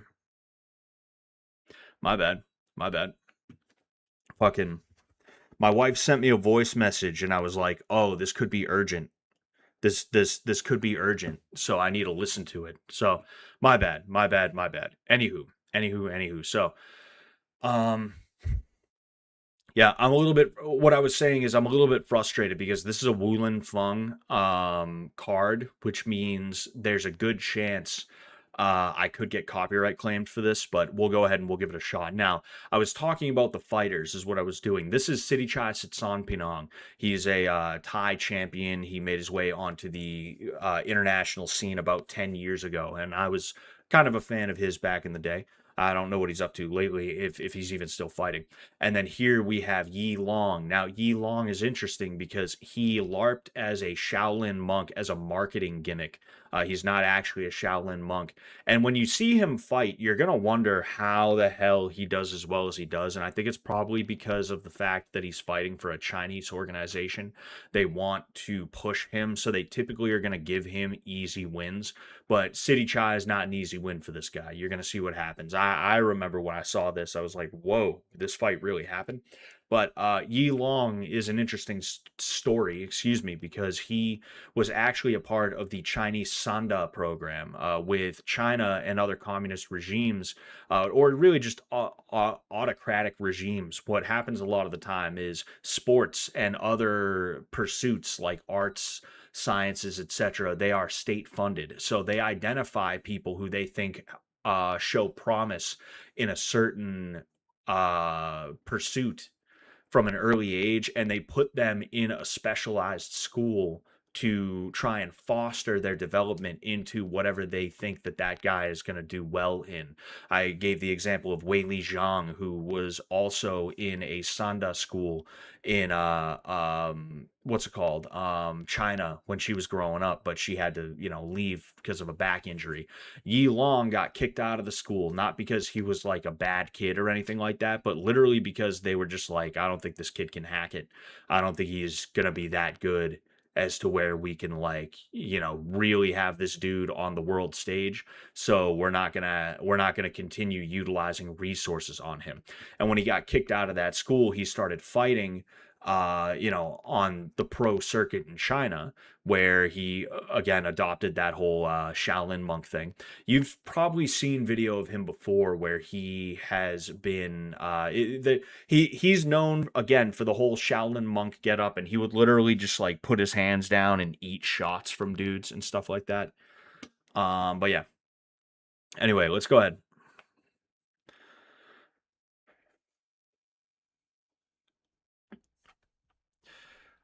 Oh, interesting. Yi Long is not dressed. He's not dressed like the Shaolin monk today. Watch the way Yi Long fights too. By the way, it's the craziest fucking thing. The way he fights is just like it's so stiff. It's so weird, but he makes it work somehow. Oh, hey, see what I'm talking about? That's a nice fucking teep, and then he almost eats a kick to the head because he over pursues.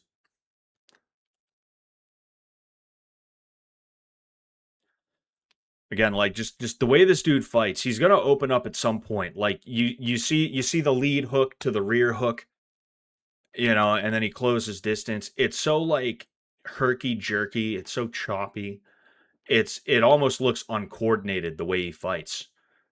Oi, almost got the dump there. Almost got the sweep. Oi.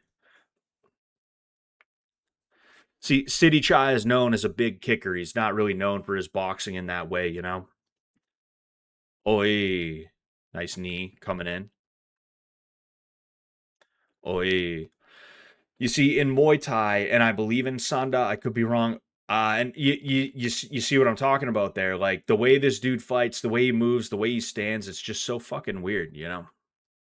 Yi Long is a monster. I actually have full rules Thai fight next month. Damn, good for you, Elohim 100. Good luck on that, man. Oh, hey. There's a fucking spinning back fist there from Yi Long. That's one of his specialties there.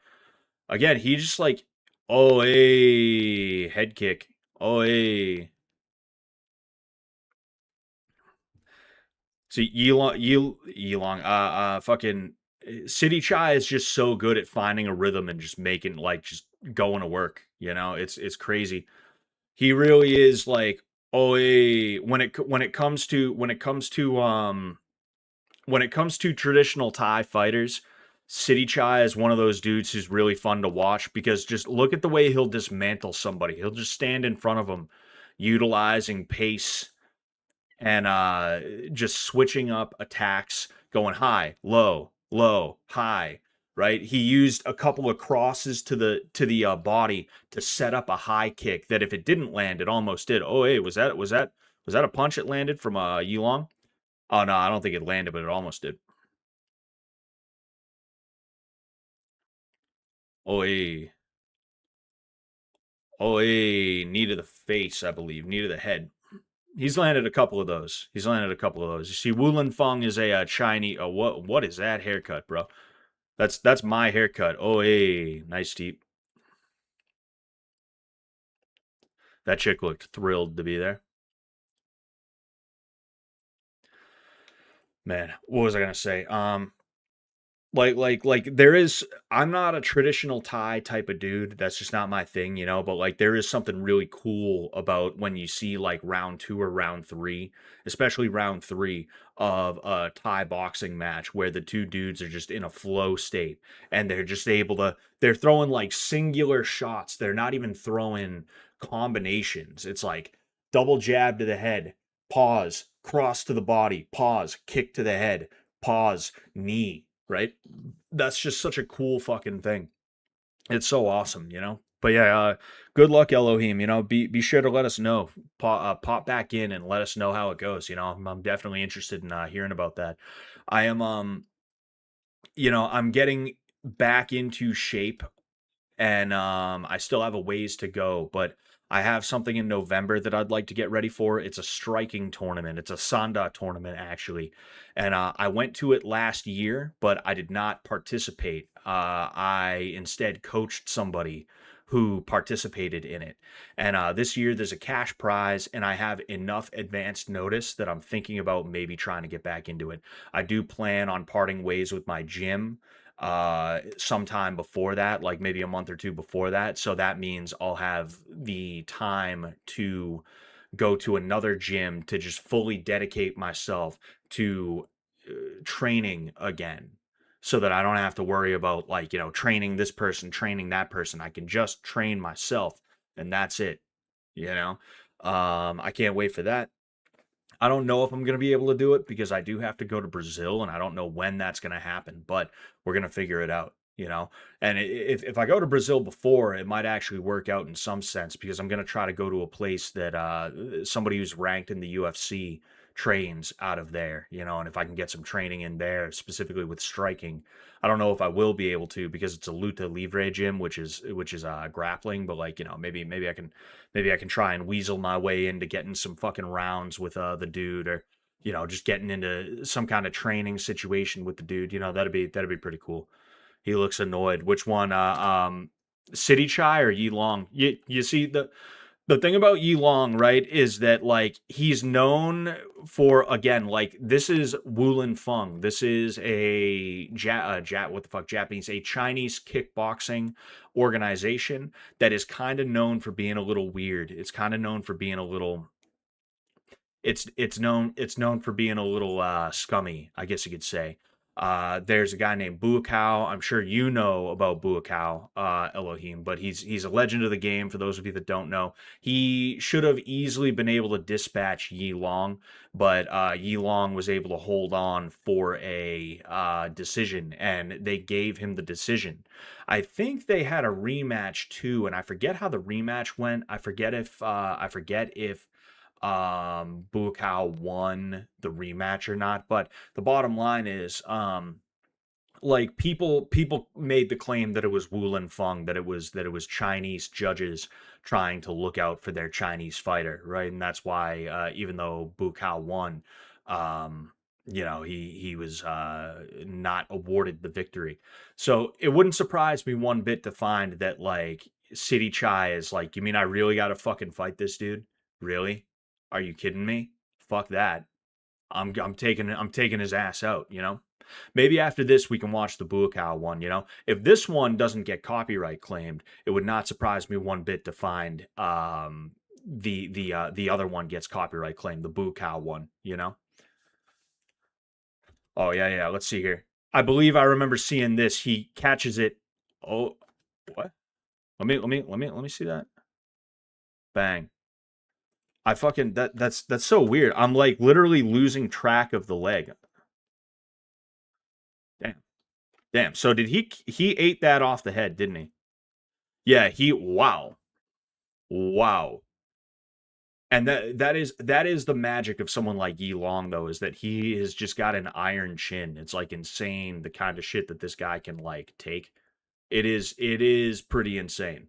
It is pretty insane. You know, that's kind of Yi Long's claim to fame, is the whole Shaolin monk plus having like a really good chin. Thanks, bro. I am 1-1 currently on Freedom Fighter Promotions. I fought in January. Eventually, we'll probably come back on that promoter. A lot of tough fights there. Good for you, man. You know, good for you. Plug in, keep at it. You know. Yeah, but I love all that old K1 style fights. One good American fighter to look into is Kevin Ross back in that era, 2000s to 2010s. Yeah, I've never heard of that guy. I will have to check in on him. If Dricus beats Usman, it'll be 2 down, 1 to go. He has to fight Ngannou next, and I believe he will. I believe he will. The White Panther reigns supreme. Again, like, I'm pretty sure he eats another kick at one point. Bang. Again, like, he eats another kick for breakfast. That's insane.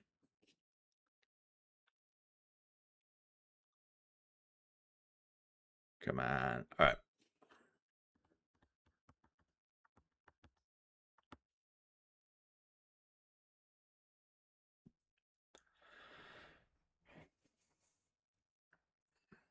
Oi. Teep slips off. Oh. Oi. See, like, again, like this dude should not be as good as he is. Like, he's not highly coordinated. The way he moves is a little stiff. He actually looks better in this fight than he has in a lot of his other fights. Like, you're gonna see in the Buakaw fight, it's like kind of staggering how like weird the guy moves, you know? Oh hey. Oh hey. You see really working that body, making deposits there, and then he goes up to the head too. After he establishes the body is going to be a threat, he goes bang right up to the head when he sees the hands are lowered. That's like the beauty of Muay Thai, is that it really is like it really is like you learn how to have a fight IQ in Muay Thai, you know. And I mean, don't get me wrong, there's different like stylists and stuff like that. You know, you got like the Muay Mat type dudes like, oi, that third head kick was just a little bit too much. And he still is like, oh, let me try to get up. Let me try to get up. Yeah. Man, oh man.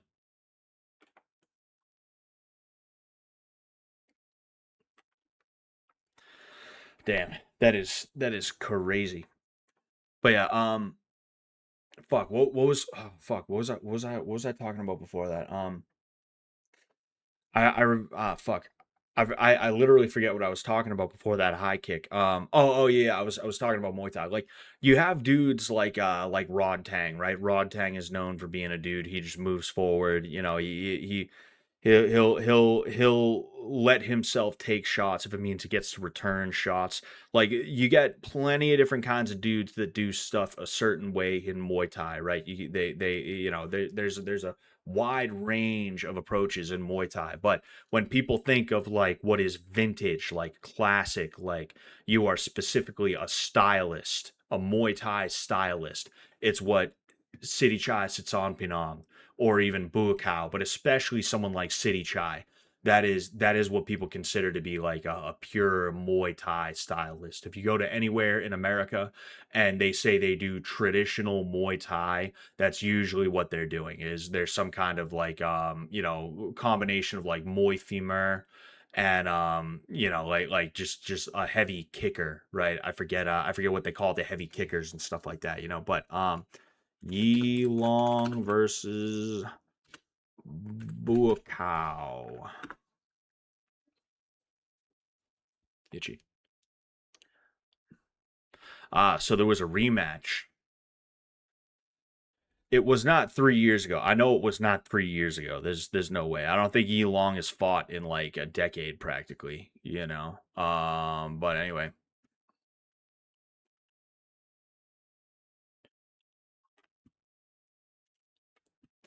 Boy, let's listen to what I'm listening to. สูงใกล้เคียงครับ175 174น้ำหนัก70กิโลกรัม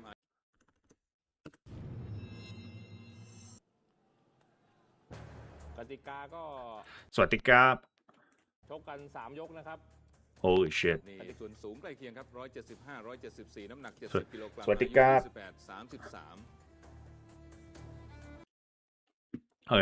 Don't worry, I'm not gonna make you guys listen to that the whole time.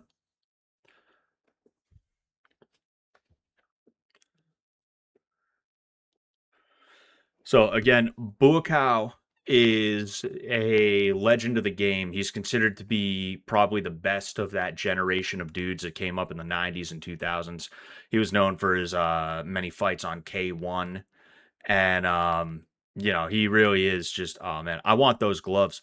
I'm looking into new gloves because I'm about to start getting back into training a little more seriously. The only gloves I have are the gloves Sam gave me, the winning gloves, and those are trophies to me. I don't want to use those a ton in my training. I'd rather buy a $100 pair of Fairtexes or a $200 pair of Fairtexes. Oi. Again, like just look at the way this dude moves. Just look at the way he like dashes. It's like a mad dash that's only like half coordinated. Oi, that's 2. That is 2.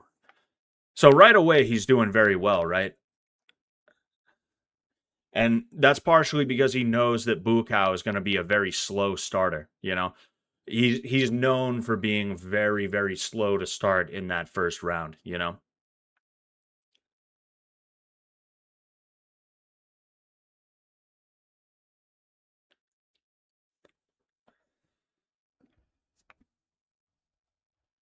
Bang. Nice uppercut.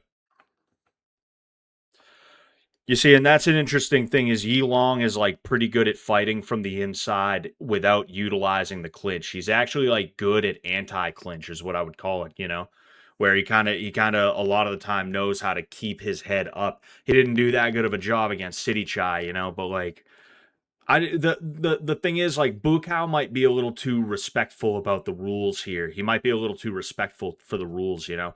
Sidichai didn't care. He was just throwing knee after knee after knee, you know. So it might actually just be the rule set. But I do remember seeing that. Oh man, he just straight up kicked the shin. That was not even a calf kick. That was just a straight up shin kick. Oh yeah, nice knee. T-cow.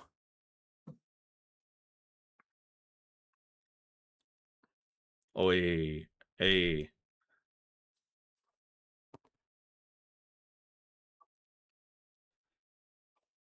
You see, and like you can see how excited all these people, this Chinese crowd are. You know, you can see how happy the Chinese crowd is whenever Yi Long does something good.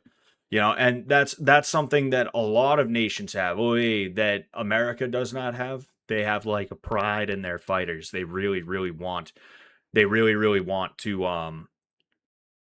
They really, really want to. Support their guys no matter what, you know, even if it's like not fair, you know. Like in America, if you beat an American fighter, you're not going to get beer cans thrown at you, but go to Brazil and beat a Brazilian fighter and see what happens. You're going to get popcorn, you're going to get fucking picanha, you're going to get pão de queijo thrown at you as you're exiting the arena. I saw that happen. Oi, nice teep. There's a nice short right from Buakaw as well, and then a knee in the clinch. Oh, hey. Beautiful combinations from Buakaw. He's starting to oh hey. He hurt him.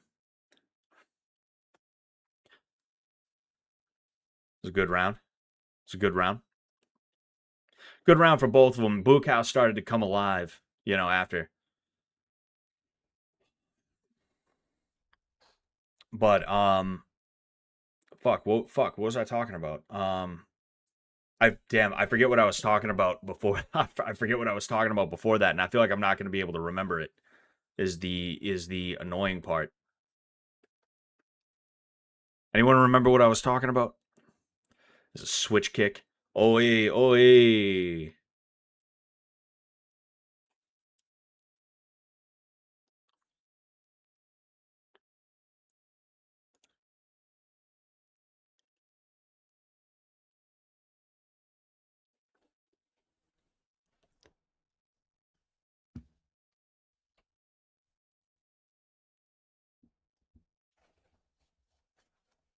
Where'd they get this fucking ref?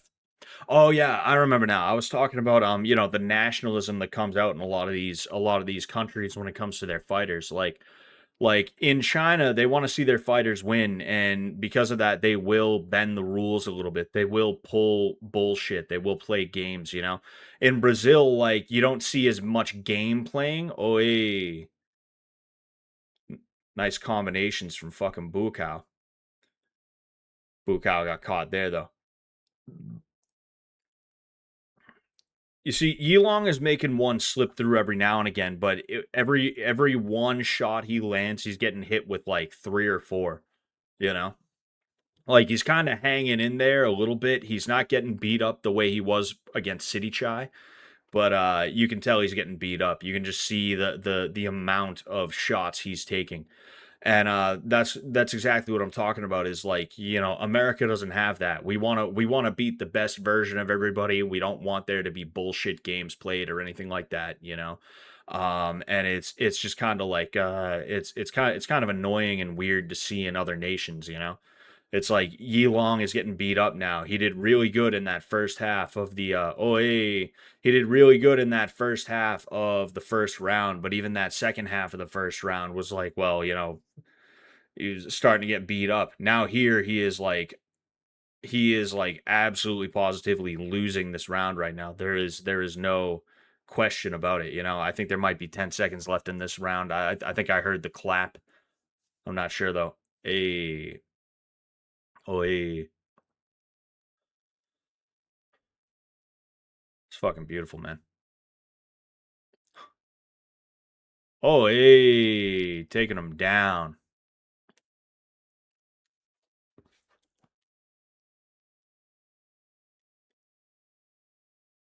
That's one of the most annoying things that can happen. That's one of the most annoying things that can happen is like you catch a kick and you're like, "Oh, fantastic." And then the guy starts bop, bop, just with that lead hand. It doesn't hurt that much, but it hurts just enough to stop you from like being able to make any forward progress.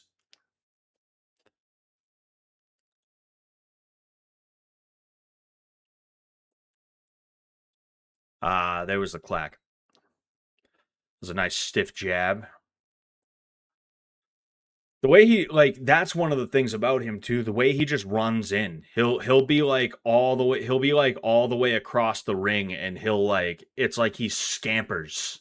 It's like he scampers towards you. And it's so fucking crazy. What's even crazier is the fact that it works sometimes. Every now and again it catches someone off guard and he's able to put them on their ass. It's the weirdest thing.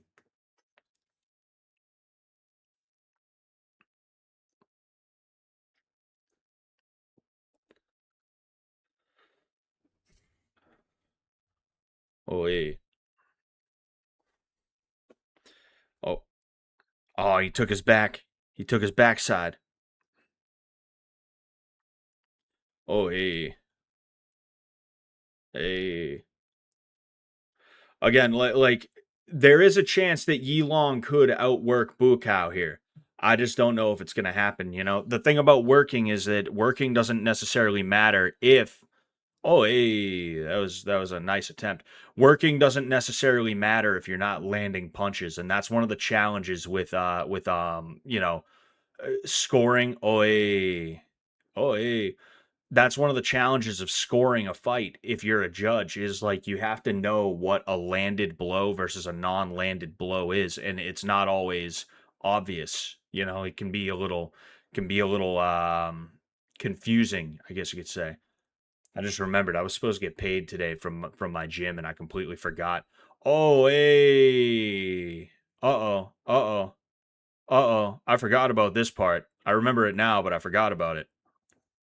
Again, that's one of Yi Long's like specialties is he likes to throw a kick, and then he likes to come back around and bang with that backhand. It's really cool.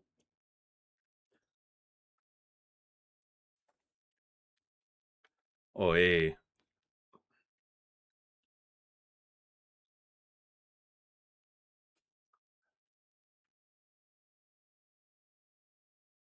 Oh, hey. He's why did he stop him? He was allowed to throw one knee. Oh, hey.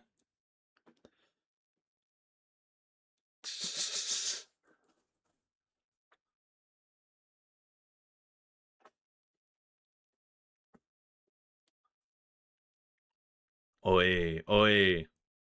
Ooh, caught the kick.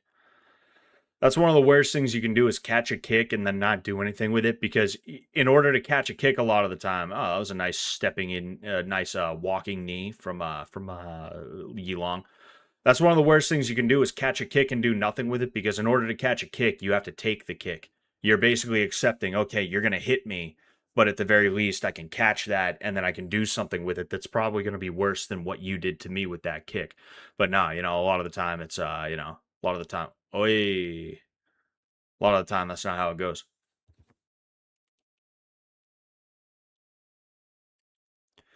There we go. There we go with the fuck. Oh, hey.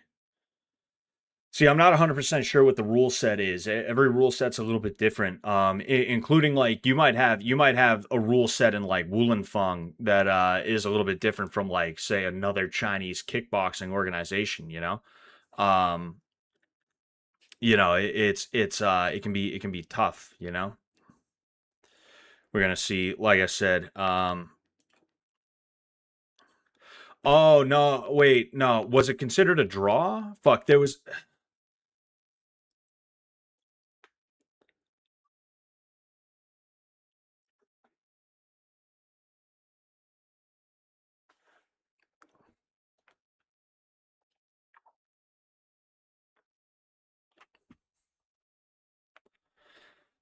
was one of these, like I feel like there was two fights where there was a ton of controversy, and it's hard for me to tell who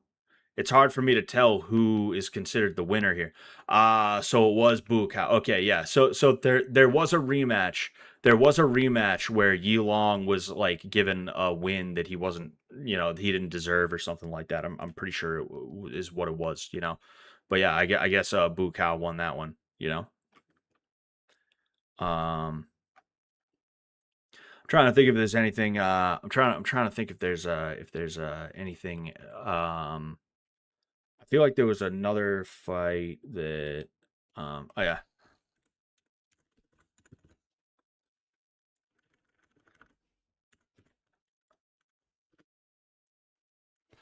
Um.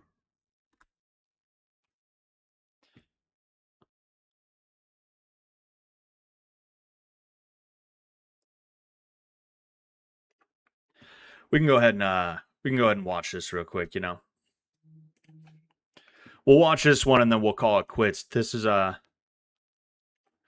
Sanda guy. I find Sanda to be very interesting because it's a very specific style. Like you're gonna see right out the gate that this dude does not look like a lot of dudes, including even Yi Long.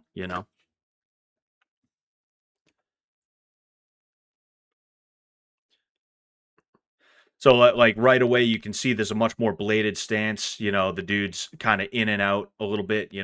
Hands are a little bit lower. Want to see if he's able to score any takedowns or something like that. That'd be pretty cool. And you see there's a side kick right away. That's something that's big in Sanda is they go for the side kicks. They like a darting in type of motion a lot of the time. They use side kicks instead of teeps, Their kicks are not typically oe, and that's another thing. They like spinning kicks as well. Their roundhouse kicks are not usually as they're just they're not usually as strong, I guess you could say, you know. Oh, you see, there was a takedown attempt. He caught the kick and he went in for a double, you know. They called it a stop though. But I think this is the missing link when it comes to MMA striking a lot of the time, because it allows you to do takedowns of a certain kind, like that right there. You know, he took him down. I don't know exactly what that was. I would assume it was a trip of some kind, but he caught a kick or a knee, whatever it was, you know. Oh, hey. You see, and that's why I like Sanda. There's so much like crazy shit that you don't typically see, you know. Oh, hey. Ooh, cross right up the middle. But yeah, it would be good if Sanda spread to America a little bit more just for the MMA application alone. It is a very good MMA style, or it would be very good for MMA striking if more dudes OA did Sanda. You don't have to do all of the crazy kicks, right? But like the fact that it's such a handsy style, the fact that they don't do a ton of heavy low kicking, and the fact that you have situations where you can catch a teep and take them down, or you can catch a low kick and take them down, etc., etc. That's like a really good thing. You know, there's throws, there's, you know, like certain, you can do single leg, double leg, you know, etc., etc. You can do trips. I find that to be entertaining, you know. I threw a hook kick in the fucking most recent fight that I had, which is like 7 years old at this point. Jeez.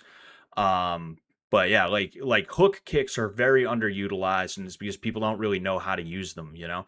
You can use them to try and land for sure, you know, it's not a bad idea, but you can also use them as a means of keeping someone away, as well as setting up punches depending on how you're throwing them, you know.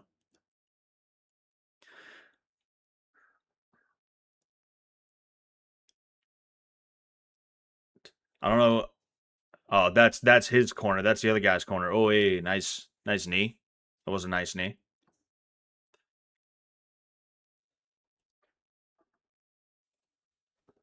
Ah, yes.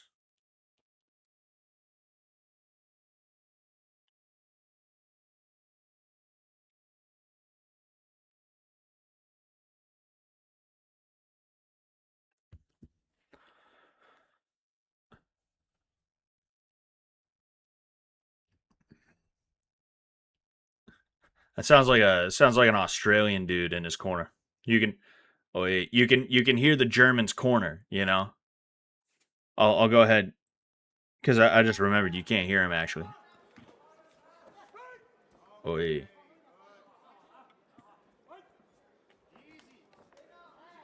Easy. That was definitely a German dude. You hear him yelling power. Ah. Oh hey. See, this is Fang Bian, right? He's you know the Chinese dude, right? Apparently this is Sammy Masa. I don't know too much about him, but like you can see he's a little you know he's not trying as hard as he was. He's a little passive is what the word is. You know, it's interesting to me. I'm curious why that is.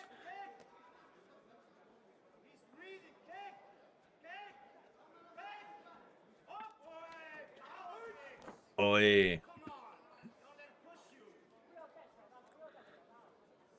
You see, even if it doesn't score points, even if it's technically against the rules, it's a situation where he has to get back up after he got tossed to the ground. That is both a physical and a psychological ailment to have that happen to you. Oh, hey, nice overhand right. That is a physical and a psychological issue when that happens, you know, because when you're in a fight, every movement you make drains you of energy in a way that you can really, really feel, you know. So having to do something as big as get your entire body weight back up to your feet, that is actually a very tiring thing, you know?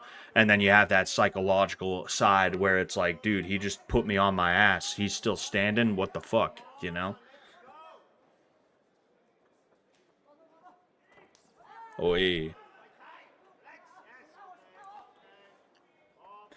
You see, even the roundhouse kicks, we saw him throw. Oh, hey. There it is. There's that hook kick up top. But even their roundhouse kick is like,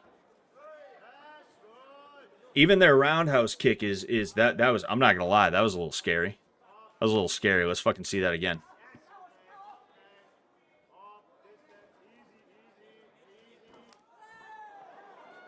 Again, really cool kick. But this right here, you're gonna see him catch. You're gonna see him catch a kick.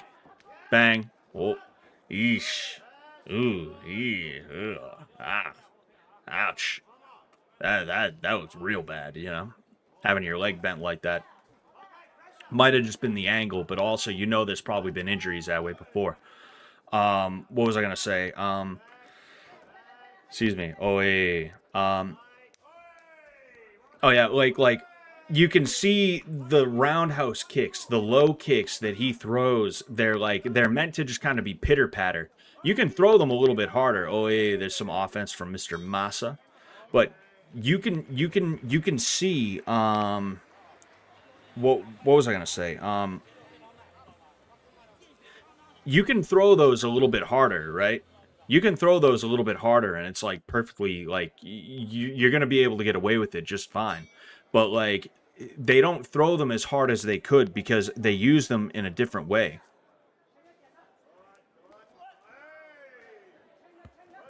Oh, hey. He threw a hook to the fucking leg is what it looked like. I think he went to try and catch the thing, but he saw an opening, so he dropped it immediately and threw a cross.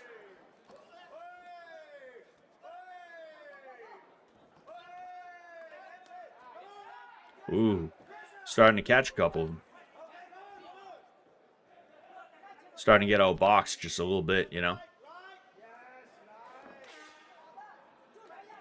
What was that fucking noise? Yeah, you guys heard that one. Foghorn?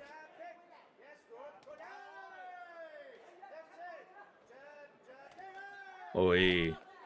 Nice cross up the middle off of that kick, but it didn't land. Ooh, that cross landed.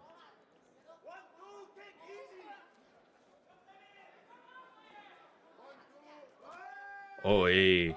Nice check hook, but he's catching a few. That was kind of a quick break on that clinch. You know, I was not a fan of that. Shoulda. I mean, the rule might be you're only allowed to throw one knee. So you know, in a lot of kickboxing rule sets, in order to make sure there's not a bunch of clinch, they allow the clinch, but it has to either be a working clinch or the rule might be one knee. So working clinch means you and I clinch and I immediately start throwing knees, and the second I stop, even if it's just to like readjust so that I can try and throw more knees after, they're gonna break, right? I'm not allowed to stop throwing knees when I start throwing them. If they do, action stops, we reset. But then there's also other rule sets where if you do clinch, you're allowed to throw one knee, and then you have to either then you either wait for the break, or you have to just like break on your own, right? I think that was the rule set that Wulin Feng was operating under. I could be wrong though. You know, I'm not sure about this one. Oh, hey, looks like he had something swept out from underneath him. Oh, hey.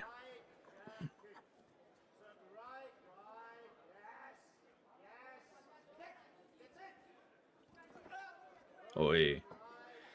You see, the thing about that side kick is, even if it's a lead side kick, it's still a pretty high commitment strike to throw it like that. So if you can bait that out of somebody, you can move in, he throws it, fade out for a second, and then follow it back in, and bang, bang. You can like make him pay for it, you know? Oh, hey.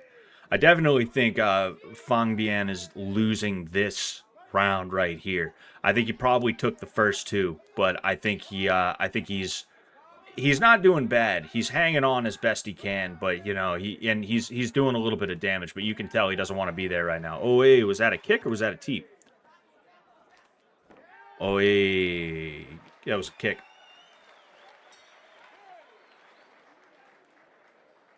Nice. I'm curious who they're gonna declare the winner. Ah, this fucking shit. Ah, yeah, okay. Yeah, you know, that wasn't bad. That wasn't bad. All right.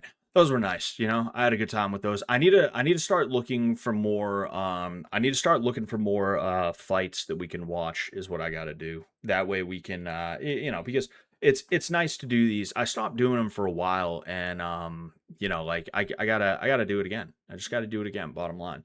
I am going to head out of here though, you know. Thank you everybody for tuning in. It's unfortunate what happened today with Ellie. Rest in peace to her, you know. We'll be praying for her, and I think you should be too if you are a believer, even if you're not a believer. You know, I don't think it hurts. Um, yeah, you know, it really sucks. Like I said, I didn't lose out on anything. I talked to this girl like a couple of times maybe, and we never hung out. We never talked beyond that. Um, and I'm not gonna pretend like I missed out or I'm losing out on something, you know, obviously, but there is kind of a weird feeling where it's like there's kind of like a coldness where it's like knowing that a 19-year-old that you talked to a couple of times that you saw on Fish Tank and that in all likelihood was going to be around for Blood Games too as well. Um to know that, you know, she's just gone now is like, oof, man, you know. Mm. I hope that you know, I hope that God has mercy on her soul. And I hope that anyone feels the same way is able to navigate it and handle it in a healthy way, you know. I'm not going to be like good help. I mean, you definitely should. You definitely should, but I understand what help means when a lot of people say it, and you know it's not what the person really does need. I would say that if you cannot find somebody who cares about you, your best course of action is to care about yourself. You know, if you feel like nobody loves you, love yourself. If you feel like everybody's trying to take advantage of you, you can at least be fair to yourself, you know. um and what gets me through the rough times, I've gone through some rough times myself in my life, including 20 like the second half of 2024 into like the end of 2025. That year and a half period was like a really rough time for me, and I'm still not completely out of the weeds right now, but my life has gotten better. Let's knock on some wood there, but things have improved for me a little bit as time has gone on. And one of the things that helps me to get through is the understanding that like there's people out there that if I did ever do anything like that, it would make them really happy. They would be really, really happy.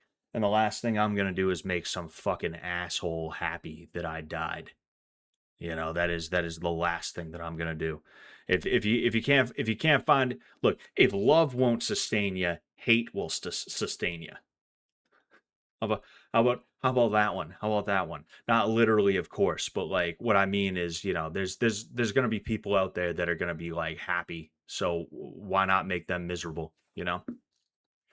What's going on, Nico the Raped? How you doing, man? You're just in time for me to actually hop off. I was just talking a little bit more about the Ellie situation, you know. I don't know if that's I don't know if that's the Nico or not. Unfortunately, I can't see the exact username that you utilize. YouTube only shows me the handles now, which is really fucking annoying. But yeah, you know, it is unfortunate what happened with Ellie, and you know, all we can do is just, you know, try and live our lives the best we can, and you know, try to be there for each other in whatever way that we can, you know. It is tough.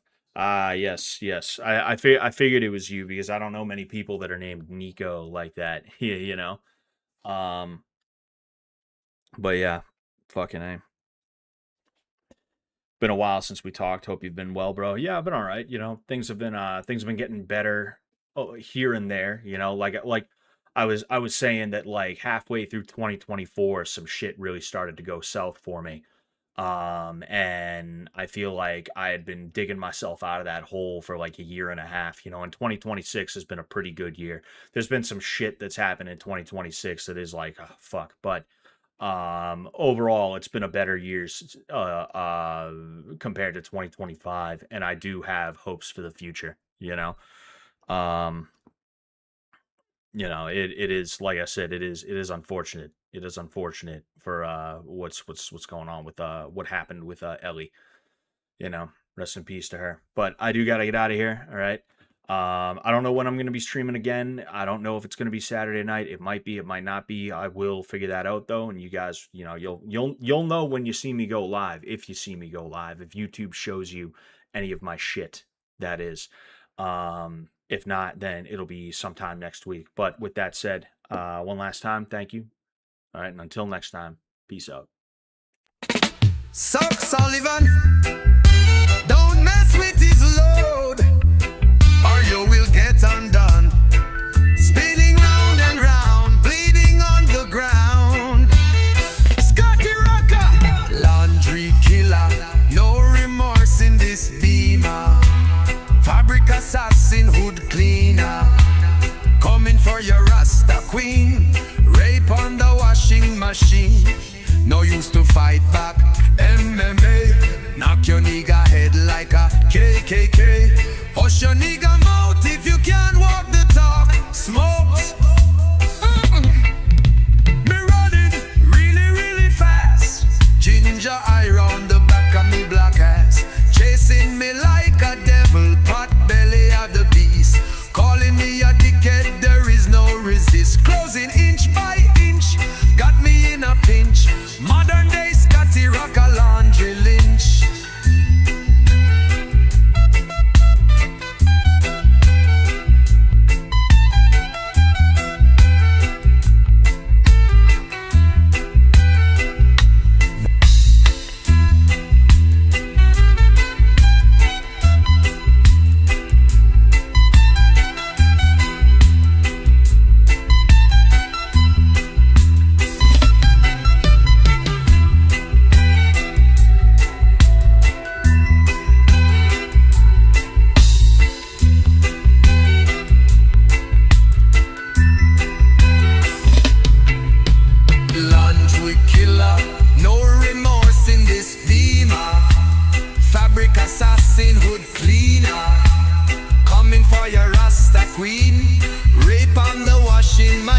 No use to fight back. MMA, knock your nigga head like a KKK. Hush your nigga mouth if you can't walk the talk. Smoke. Me running really, really fast. Ginger eye on the back of me black ass. Chasing me like a devil, pot belly of the beast. Calling me a dickhead, there is no resist. Closing inch by inch, got me in a pinch. Modern day Scotty Rocker, laundry lynch. Chasing me like a devil, pot belly of the beast. Calling me a dickhead, there is no resist. Oh, close, smoke. Me running really, really fast. Ginger eye on the back of me black ass. Chasing me like a devil, pot belly of the beast. Calling me a dickhead, there is no resist. Closing inch by inch, got me in a pinch. Modern day Scotty Rocker, laundry lynch.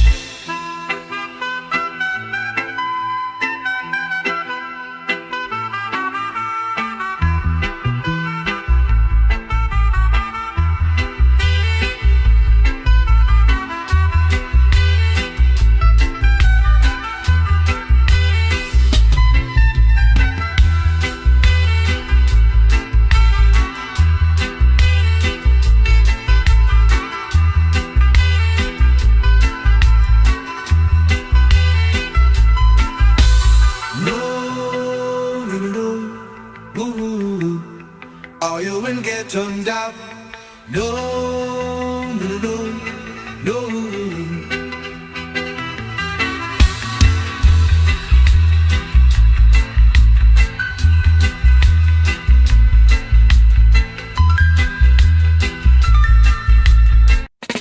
Sock Sullivan, don't mess with his load, or you will get undone. Spinning round and round, bleeding on the ground. Scotty Rocker, laundry killer, no remorse in this beamer. Fabric assassin, hood cleaner, coming for you. queen. Rape on the washing machine. No use to fight back. MMA. Knock your nigga head like a KKK. Hush your nigga mouth if you can't walk the talk. Smokes. Me running really, really fast. Ginger, I run.